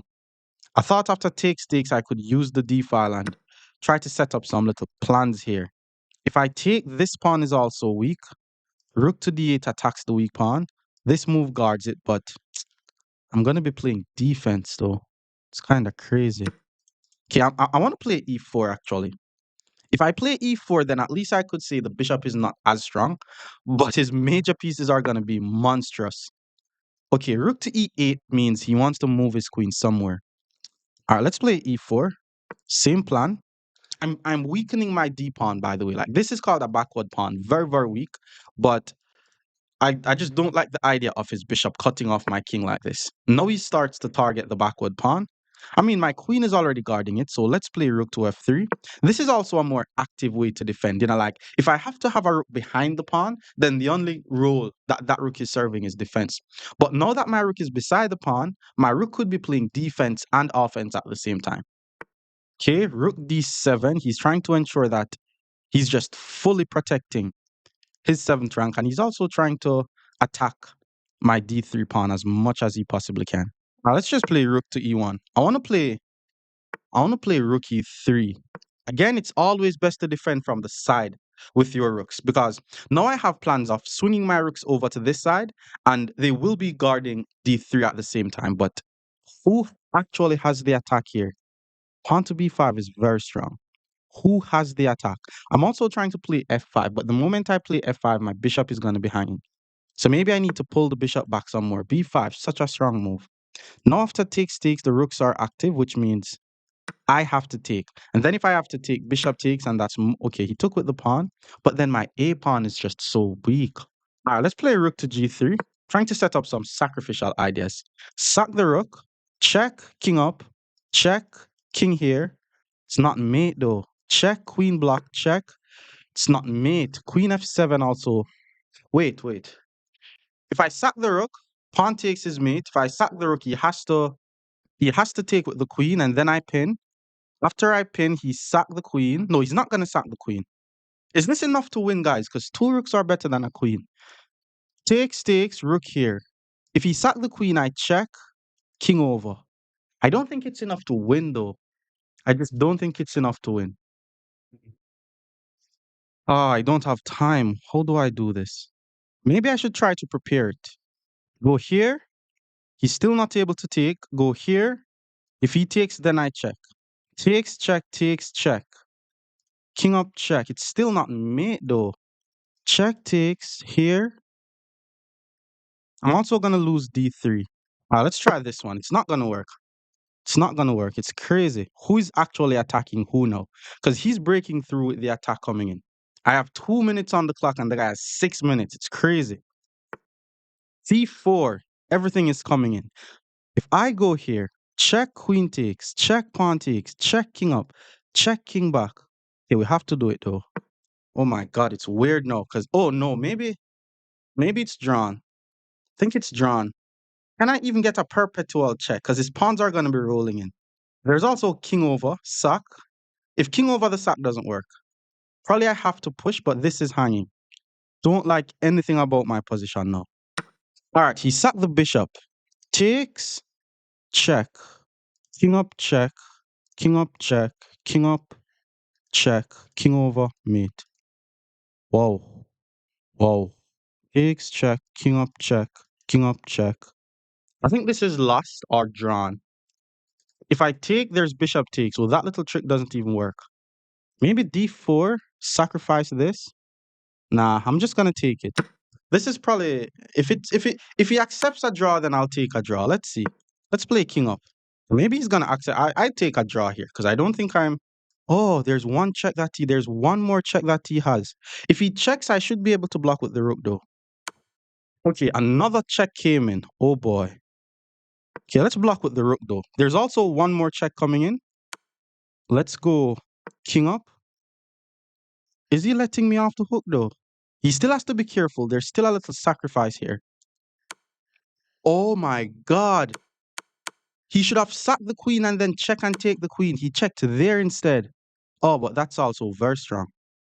Have to block the Why did I block the check? I had to move. That's just a free rook. What am I doing? Why did I block the check? I had to just move. Yeah, this is lost. Now my queen is trapped. H5. Okay. Only move. Check. I block. Why did I plunder my rook like that? It's crazy. Check. Let's block the check. Hit the queen. Check. How does this go? Queen takes. Okay, let's play pawn takes. Queen is still under attack. Queen moves. What to do? Okay, let's just do something. I don't know. Let's just do something. There's nothing I could do with my queen. 40 seconds on the clock. No material. Okay, let's hit the rook and then try to grab this. Rook here is very strong. Okay, let's grab this. Ah. Okay, now the pass pawn is going to be rolling up the board. Let me try to attack the rook. There's no way in which I could get my pieces over there. Queen guards. Check takes. Maybe take here. It's probably mate though. Yeah, this is probably mate. It's over. This is my last trick. This is my last trick. He literally just needs to check the king. Yeah, there's nothing here. And then once he push, I also have nothing. So I have to sack the bishop here. Yeah, good game, bro. Check. I'm going to check here and try to win his... Oh, but that's mate. Even if it works, it's mate. He needs to take my queen. It's still mate though. Like he missed it, but it's still mate. Good game, bro. Opponent is now 1700. We're playing some more birds opening. Immediate c6 was played, which means there's not going to be any bishop exchanging any knights here, but let's just continue with the plan. Pawn to d5. Now we play e3. And whenever we're not able to go bishop b5 and trade off the knight, the bishop usually goes to e2. But we should prefer putting the bishop on the b5 square and exchanging the knight. Anyways, knight f6 was played. Let's just try to control as many dark squares as possible. Bishop was developed. Okay, let's develop our bishop as well. And what he's doing is he's basically taking his bishop outside of the pawn chain before he plays e6. So, that makes whole heap of sense. All right, now I just need to finish my development. Bishop e2, castle the king, pawn d3, knight d2. And it's the bird's opening, but the bird's opening is actually the Dutch defense played with the white pieces. Anyways, bishop d6 was played. Let's just get the king out the center of the board. If I had chose to play d3 and knight d2, that would have also been decent. Now, there's one trap in this line. Okay, knight d7 was played. And the trap in this line is I have to be careful about my d3 pawn. So, for example, pawn d3, queen b6. And already I have stuff to worry about. I'm going to start with h3 first. H3 prevents knight g4 because knight g4 is also something that we have to worry about. And this is why, if you guys could get rid of this bishop, just get rid of the wait, what if I put the bishop on d3? Isn't this technically getting rid of the bishop? I mean, if he takes, my pawns are doubled. Oh, but then I'm not going to be able to play knight d2. It's weird. All right, guys, please ensure that you're on the lookout for this. Like, when I was doing the Dutch defense video, a lot of person fell for this. So keep that in mind. So pawn d3, we have to be on the lookout for all of these little tricks, which is why the guy played queen to b6 early. Okay. All right. Not sure where he wants the castle. All I know is I can't play d3. Knight to e5 seems a bit early. Seems a bit early to be going for this. Is he going to be giving up the bishop for the knight? And then when knight takes, he jumps in with the knight. All right, guys, here's what I'm going to do. I don't think it's time, or I don't think I'll be ever able to play d3 anytime soon. So let's just play knight c3.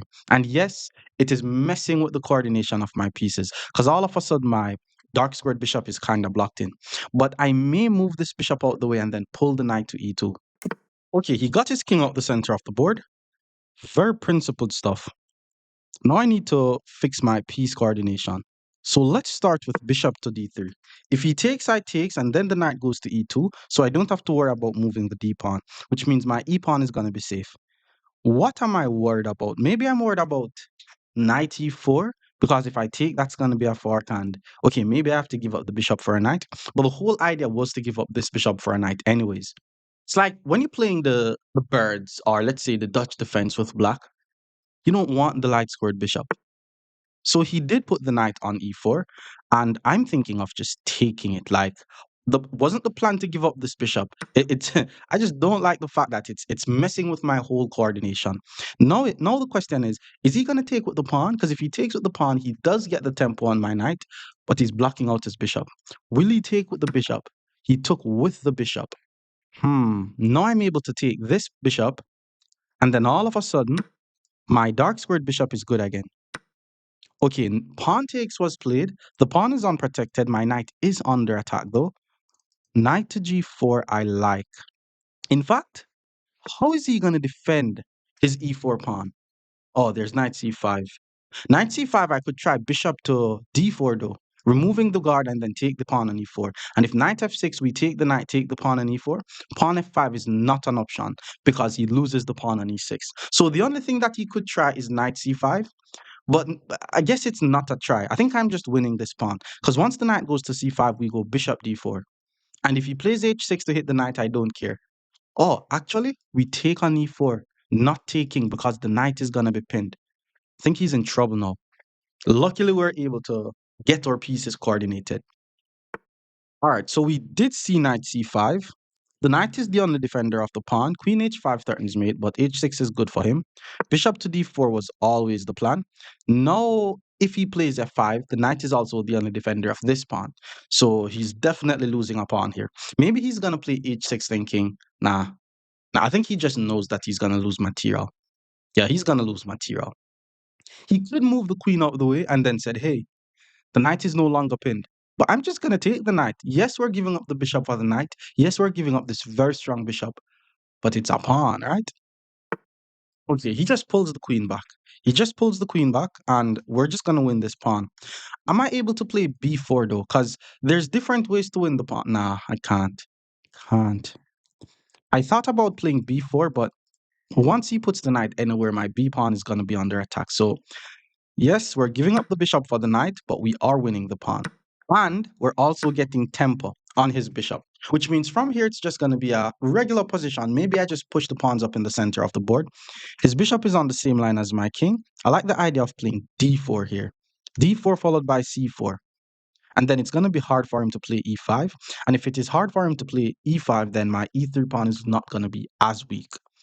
So let's hit him with d4, queen d5, maybe just queen f3. So the whole idea of trying to attack his king with the whole rook f3, rook g3 idea, I may not do that because we already got something out of the game. We already got a pawn. So we have to get some central control first. And if he allows us to get like full control over the center with d4 and then c4, and then get the rooks as active as possible, then we can start thinking about the attack. I was expecting queen to d5, but I think his queen is a bit misplaced on the d5 square. Because, I mean, yes, my knight is under attack, but what's going to happen when I play c4? He's going to have to move the queen. So first I'm going to play queen to f3, guard the knight. I'm not worried about f5. Yeah, let's just go queen to f3. I'm guarding the knight. I'm connecting my rooks. If he play f5, not sure where I'm going to put the queen, but or the knight. But once I move the knight, it's offering some trades. Let's say knight g5, queen takes, knight takes. Eventually, my knight could get access to the e5 square. Okay, he got his rook in the game. And the plan was to play c4. C4, we have to look on the checks. Doesn't do anything though. Let's hit the queen. Queen a5 is something. There is pawn to c5 as well, which hits the bishop. But I mean, the guy's just going to pull the bishop back, which is not really the best diagonal for the bishop because I have a little stone wall, Maraxibine set up in the center. Okay, queen went back. I like the idea of playing f5 here. F5 may make his bishop a bit stronger. F5 takes, and then nah, we're not playing f5. That's not good. Let's put the rook on the same line as the queen. That makes more sense. And the rook on a1 wasn't doing anything. And putting the rook on d1, at least it centralizes the rook. Eventually, I could play a very well-timed pawn to d5, but no time soon. All right, so queen moved out the way. Doesn't do much. What I'm going to do here is just move my king off the same line as the bishop. And you could say, no, I'm going to try to start an attack. The issue is, anytime he takes on f5, he's too active on the e file. So if I have to give him access to the e file to start an attack, I'm not going to start any attack. Like I'm ahead by a pawn. He has 2 minutes on the clock. Those are the moves that we like to see. We like to see them weakening their position. Now he's weakening the e6 pawn. That's a permanent weakness, by the way. Now he's also weakening the e5 square. How do I get a knight to the e5 square? What's the route that we take? Here's the route. We put the knight on f2, then to d3, then to e5. Even though, he's probably going to have his bishop waiting on c7 to take the knight, but we're ahead by the pawn. Now that the center is almost closed, by the way, now I'm thinking of rook g1, pawn g4, and start the attack on his king. Okay, I think he kind of have an idea of what's about to come, or maybe he's trying to play rook to g8 and pawn to g5. That would be a nice idea. But let's continue with our plan. Knight d3. I think he's going to pull the bishop back here. All right, bishop goes back to c7, which means if the knight goes to e5, he's going to take. So let's play rook to g1 and pawn to g4 here. Okay, so he also played rook to g8. I think we both have the same plan, guys. If he takes, rook takes, I'm attacking him, which means maybe he doesn't want to play g5. G5 is definitely a move, though. Maybe I'm a bit afraid of g5. G5, I go rook g1. If he takes, we trade everything. Take on f4, trade everything, and it's going to be a queen ending. Queen endgames are the hardest endgames to win. I have some experience playing queen endgames, though. So he definitely went for g5. What if I play f5? Then he's going to take, and I'm going to lose this pawn. What if I take? Rook takes, queen takes, rook to g1 hits the queen, and then he has to be a bit careful. So there's two options here. Take everything and then get the tempo on the queen, or immediate rook g1, let him take. I don't have to trade everything. I could play knight takes. Let's go rook to g1. Yeah, I'm just going to slowly win this game. His time is also running out. Okay, he took. Let's take with the knight, targeting his weak pawn on e6. And I'm assuming he just wants to trade all the pieces off the board. I'm sure that's what he wants to do. If he takes, I play queen takes, and then rook to g1 is not an idea. The thing is, though, the guy has no time on the clock, so he's going to lose. Queen to e5 is also a threat. Okay, actually, I'm going to take with the rook, because rook to g8, I could check. And after he blocks, I take, and we're winning another pawn. One queen to e5 is still a threat here. Okay, rook f8 was played instead. Let's give the check. I'm assuming he's going to block with the queen. And now it's just an endgame where I'm ahead by a pawn, so should not be a hard game for me to convert. He also played h5, which is just overexerting his pawns, which is not good. We know what to do in the endgame. We're attacking weak pawns. He guards the pawn. Let's hit the rook, trying to do some removing the guard tactic. Now he's hitting this pawn. a4 protects the pawn. And then the moment I play e5, there's nothing he could do to defend this pawn. So for example, now that he plays b5, here's what I'm going to do to just win the game. First, I'm going to take on b5. Once he takes back on b5, we take on h5 with check. And then once the king move, we take on b5, and we're going to be ahead by 2 pawns. He's not going to be able to trade the rooks, and the endgame is just winning for us. So let's take, the pawn takes, we check, the king has to move, we grab the pawn, and okay, I said he wasn't able to trade. He still decided to take. I'm ahead by 3 pawns though. Okay, I could just create a pass pawn here, but let's not rush. Let's just get the king in the game. Now that he puts the king here, once we push the pawn, okay, his king is able to enter the square, but he's not going to be able to take this pawn, so he has to go back. But how is he going to be able to catch both of my pawns? I'm pushing this and this at the same time. Let's give a check. And he resigns. More bird opening against 1,800 players. Stick around. Opponent is now 1,800. Let's play some birds opening. Okay, we're seeing d5. Let's go e3. Our whole idea is to get as much dark square control as possible. All right, knight to f6 was played. Let's just develop our knight, getting some dark square control. Bishop to g4. And now let's just play b3 first, getting the bishop on this diagonal. Knight c6. Now we play the move, bishop to b5. Like anytime we get the chance to play bishop to b5, getting rid of this bishop, we're definitely going to do it. And by the way, guys, it definitely is like the Dutch defense, but with the white side. Like it's exactly like the Dutch defense, but we're playing the Dutch defense on the white side. So let's just play d3 here. The plan is to put the knight on d2, put the queen on e2, get the king out the center, and we're gonna be attacking as if it was a Dutch. So the king is castled. Now we get our king out the center of the board. Our e3 pawn is usually our weakest pawn in these positions, and a very good way to deal with this pin is just to move the queen out the way. Now I want to jump my knight into the e5 square. Okay, so h6 was played, not sure why. Let's play h3, just get the bishop here real quick. Definitely assuming he's gonna give up the bishop for a knight. He did not give up the bishop for a knight. And I like the idea of playing knight to e5 now then, because I'm hitting the unprotected pawn. If he gives up this bishop for a knight, then that would be even better for me. And I'm also threatening to play g4 in some lines. Okay, he gave up the bishop. I like that. The question is, how do we take? And I'm leaning towards taking with the bishop because I want to keep my bishop on this very long diagonal. That's where my attack is going to come from. Okay, that's a nice move. G4 is coming eventually, followed by G5, takes, maybe. Definitely now is not the right time to do all of that. So I just need to get my pieces on the perfect squares first. So let's get the king out of the way. Maybe the rook is going to G1, and then G4, G5 could be a bit better.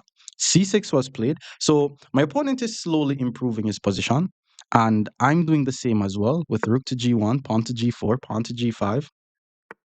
That's a nice move. I mean, my bishop is on his half of the board. The guy's just trying to get rid of my bishop. But I have a uncontested bishop. And I want you guys to also notice that we're playing in opposite colored bishop scenario. Whenever you're in the endgame, opposite colored bishop scenario is super likely to be a draw.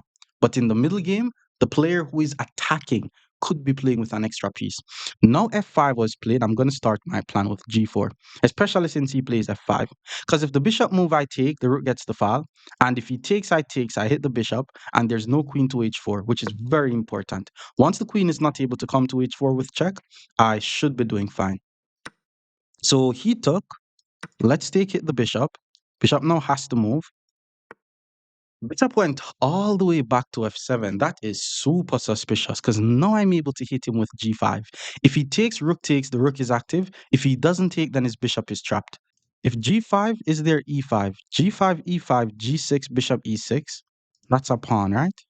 A risky pawn though, like my king seems to be super exposed. What if I should play knight to f3 first? Let's go knight to f3 first. Let's be a bit more patient. I'm trying to ensure that he's not able to play e5, but I still want to play this whole g5 followed by g6 idea. Okay, now the queen goes to e7. Okay, there's no e5 though, because I'm really controlling the e5 square. So let's hit him with g5. Now we hit him with g5. Because if he takes, I'm not sure what I'm gonna take with, but his g7 pawn is gonna be under attack. Like, this is a very okay, he blundered his bishop. But this is actually a very strategic position, guys. Like, let's say he didn't blunder his bishop, right? The opposite colored bishop scenario is good in the endgame if you're trying to draw. But if it is not an endgame, okay, let's just win the bishop. The bishop is trapped. There's nothing he could do. But if it is not opposite colored bishop, the player who is attacking is playing with an extra piece because my dark squared bishop is doing so much on this diagonal while his light squared bishop is just chilling, not doing anything. Okay, so he moves the knight. I'm thinking about just trading everything off the board now. Like, I mean, even playing bishop takes is fine, but let's do it a bit slowly. I think I want to start with queen to h5 just to make it hard for him to move the knight. If the knight moves, we grab the queen. Rook takes, we grab this. King takes, we get the pieces off the board. So now I'm just trying to get every pieces off the board. It's time to give up the bishop for the knight, by the way, because we're going to be ahead by a piece. So all I'm trying to do now is trade. Okay, he moves this king out the way, which means now he wants to escape with the bishop. That's when we're going to take the bishop. He moves the queen, and already knight e5 hits the queen is just so strong. Knight g5 hits the queen is also very strong. I'm going to go with knight e5 though, because I'm hitting the queen, I'm hitting the unprotected pawn. There's knight g6 coming. Yeah, now it's just going to be a beatdown. Like all my pieces are going to be coming in the attack now. Every single one of them, and he resigns. More bird opening against 1900 level players. Stick around. Opponent is now 1900. We're playing some more birds opening.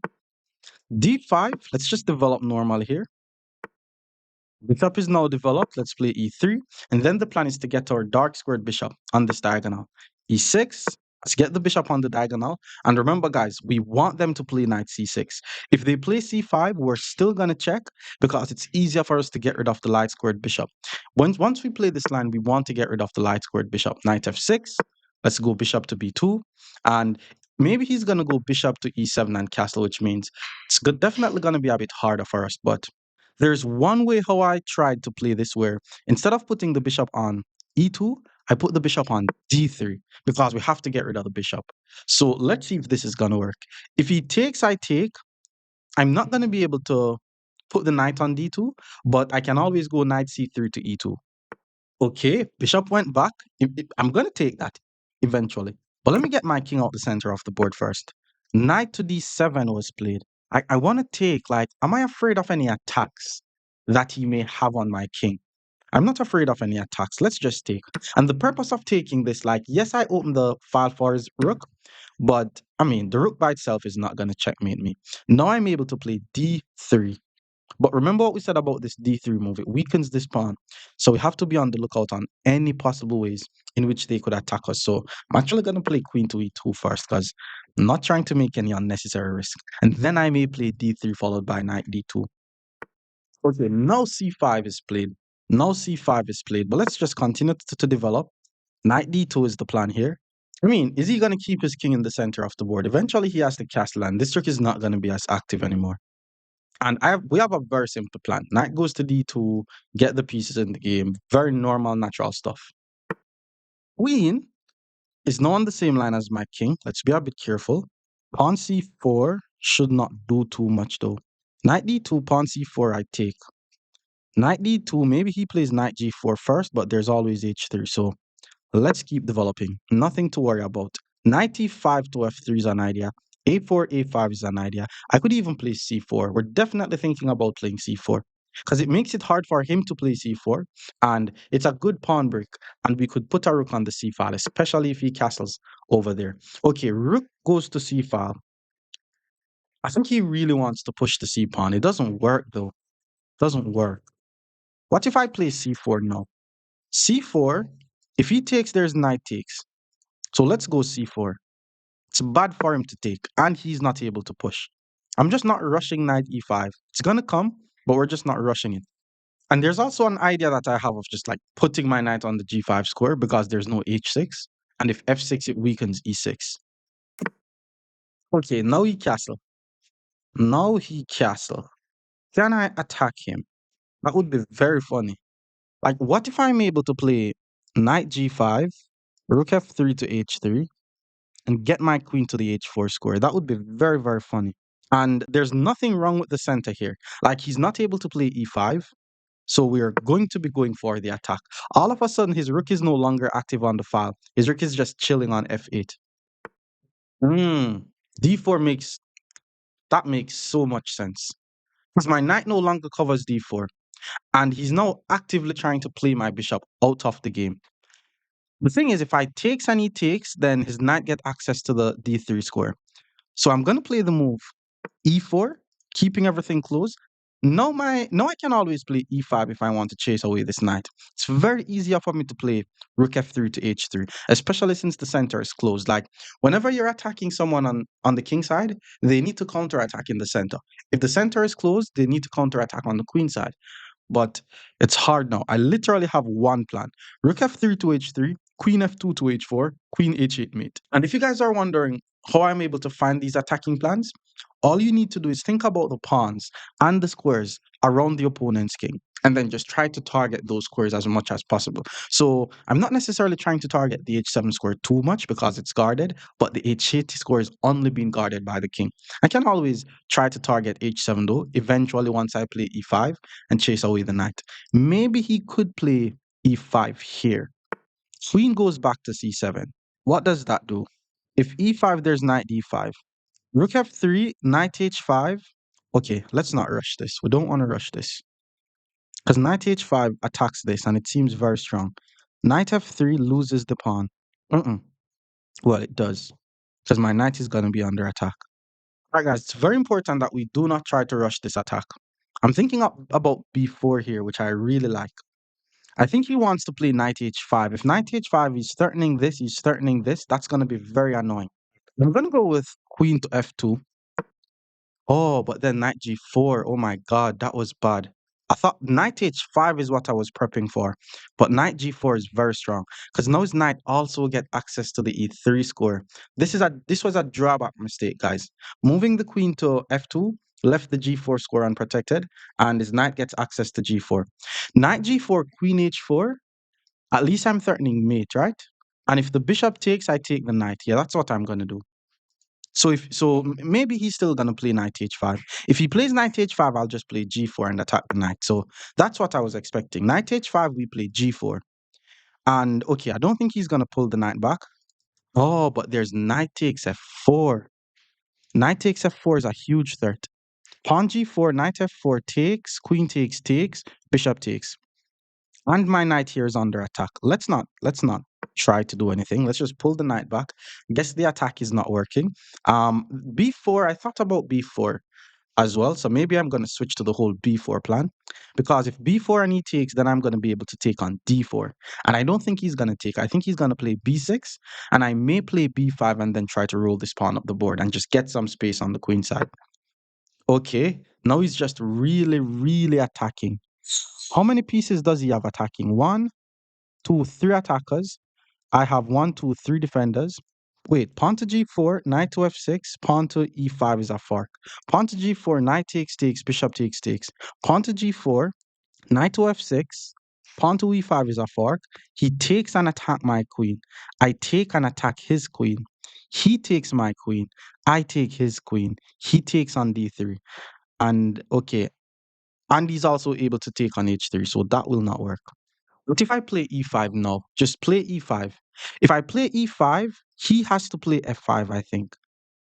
No, no, no. Wait, whoa. What if I play e5 now? If I play e5 now and he moves the bishop, then I play g4 and we trap the knight, right? Because if I play g4, knight back to f6 is the only square. So let's start with e5. That was a blunder that he just made. Bishop goes back, g4, knight takes. Yeah, g4 wins the game. That's crazy. This is why you don't put knights on the edge of the board, guys. Like the whole knight h5 idea, it looks dangerous, but it's on the edge of the board at the end of the day. So he pulls the queen back to d8. I'm assuming bishop is going to h4 to hit the queen. That does absolutely nothing though. So we are grabbing that knight. If he puts the bishop on h4, queen f3 saves the pawn. So he took.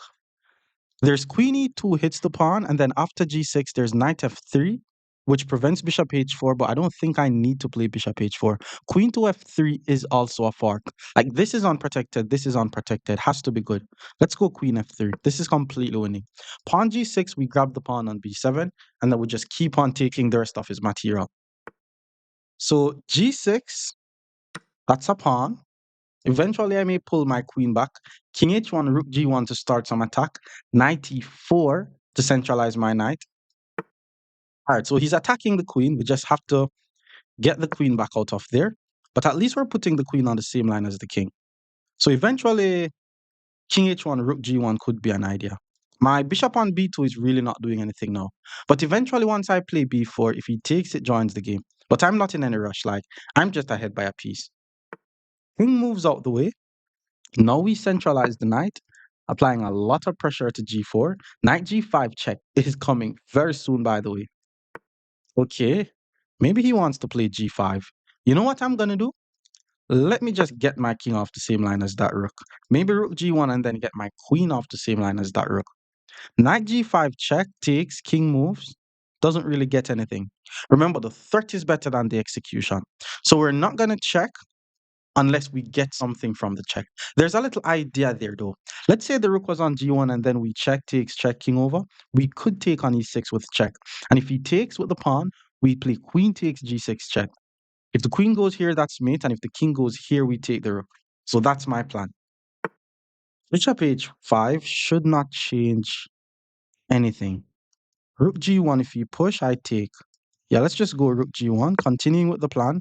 Now the plan is just to check with the knight, take on e6, and it ends the game. Very nice tactic, by the way. Let's see if he's going to allow it. Queen moves. Queen moves.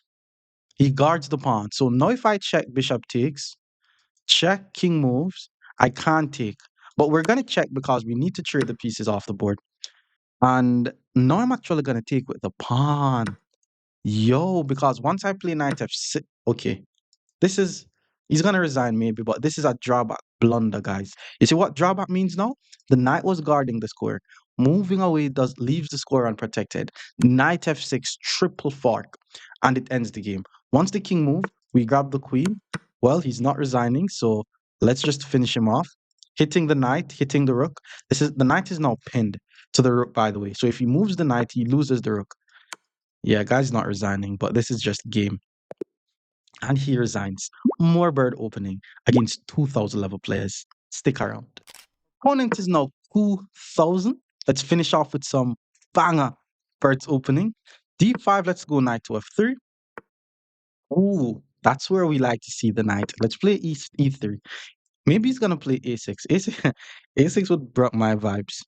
But if you play something like knight F6, bishop B5, we get rid of the light squared bishop, and then we chill. Nope. Knight f6, bishop b5, and this is the perfect bird's opening. b3, bishop b2 is coming. Usually we don't necessarily have to take the knight until they attack our bishop. And then if he puts the bishop on d7, it makes his development a bit weird. Let's just continue with the plan. Let's get the king out the center of the board. Would be a bit funny if he pulls his knight back and allow me to trade the bishops and then he plays knight takes d7. That would be very strong. I don't think he's going to find that idea though. So e6, now we continue with our development.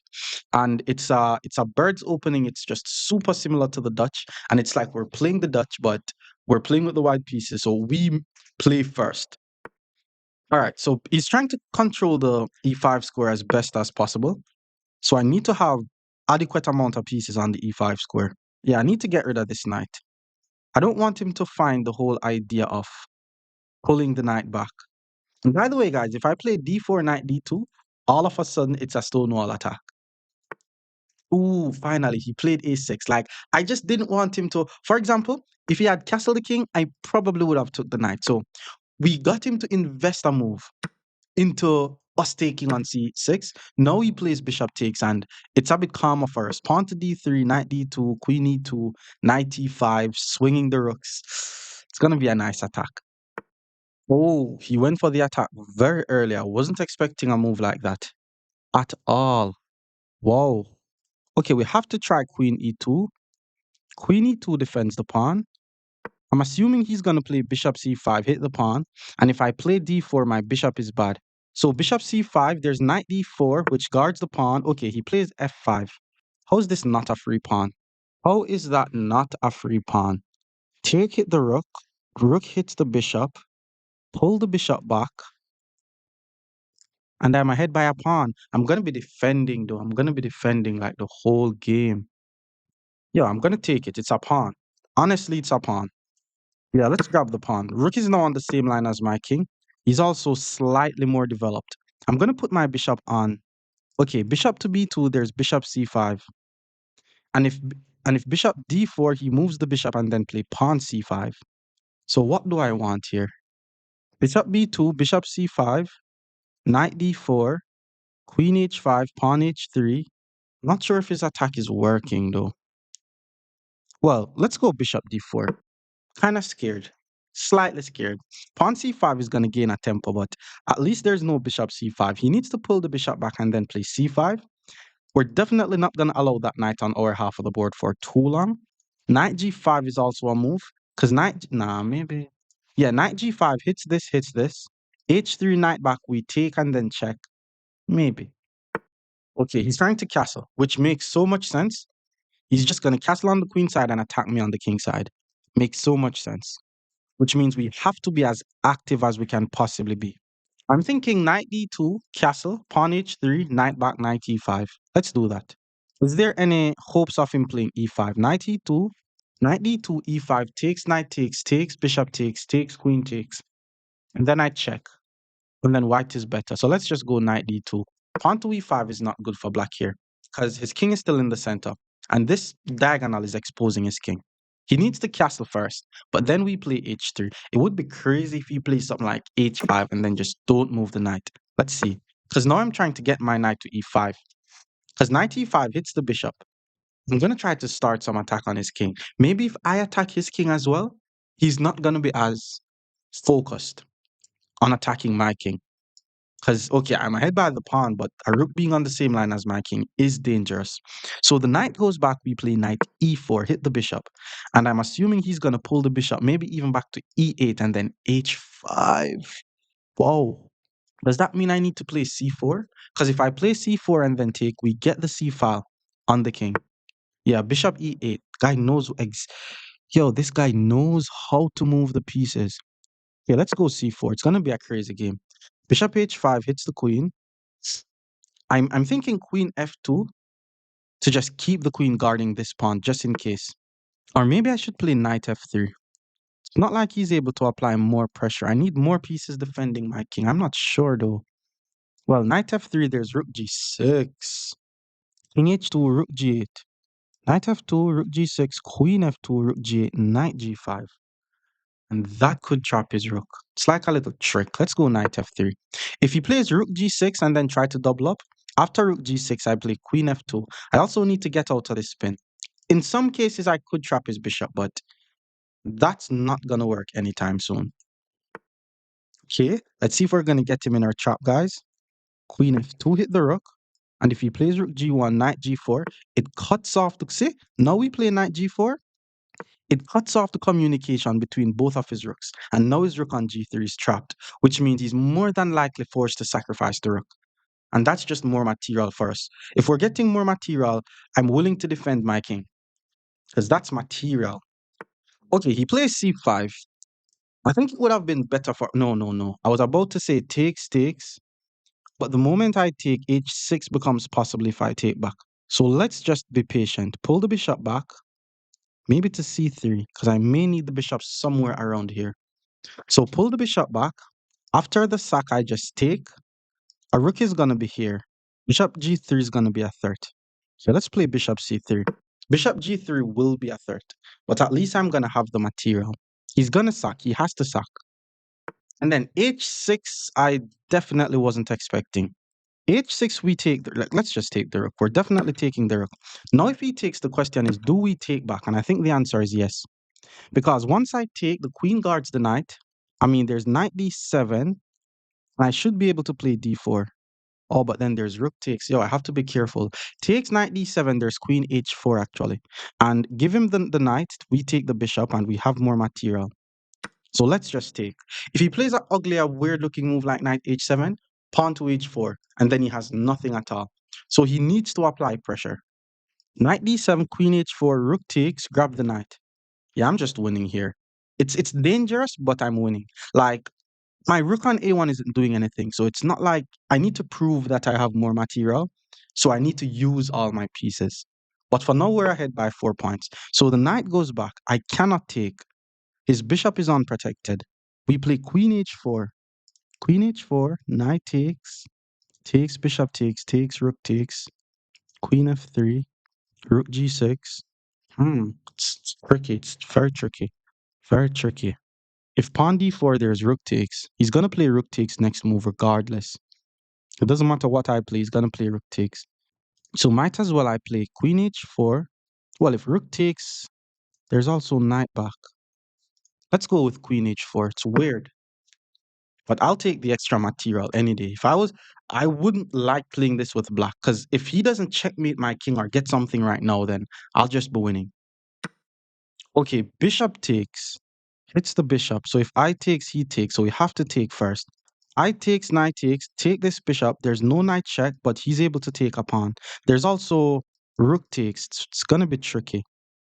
Actually, once I take here, if he plays rook takes, we check, pick up the knight, and win the game because the knight is unprotected. I think he needed the bishop. Knight takes d3. I'm gonna play h4. I don't care.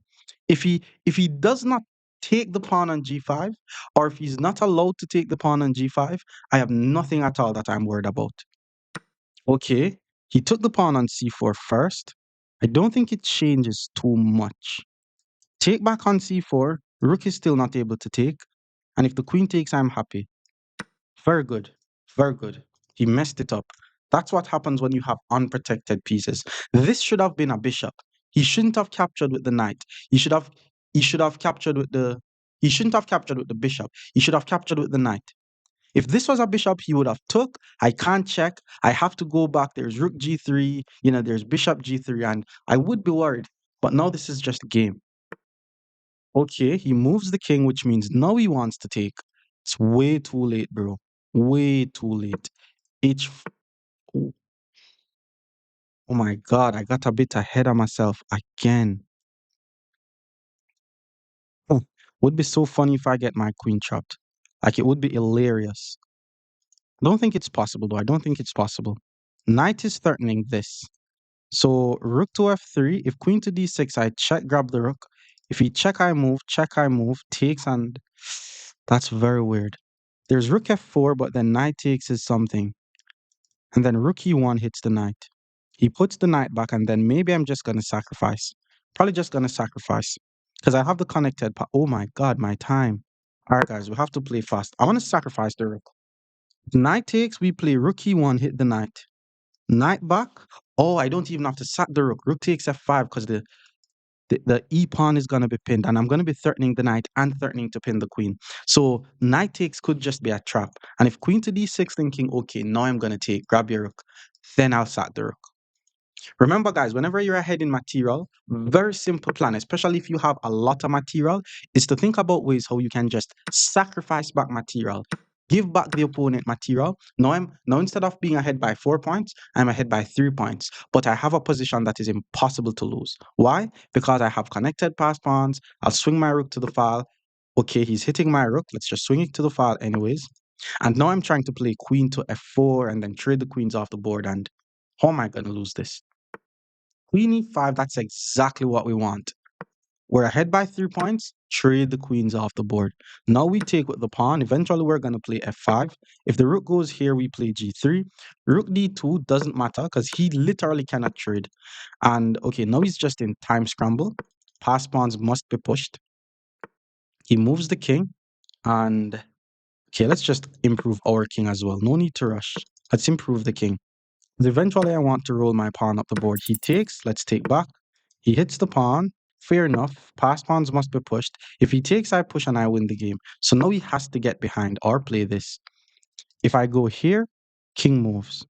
Okay, let's just attack this pawn. If he takes, I should be able to take this pawn. Should. All right, so take the pawn. If king takes, we push, and there's no way for him to prevent queen. So let's just take the pawn.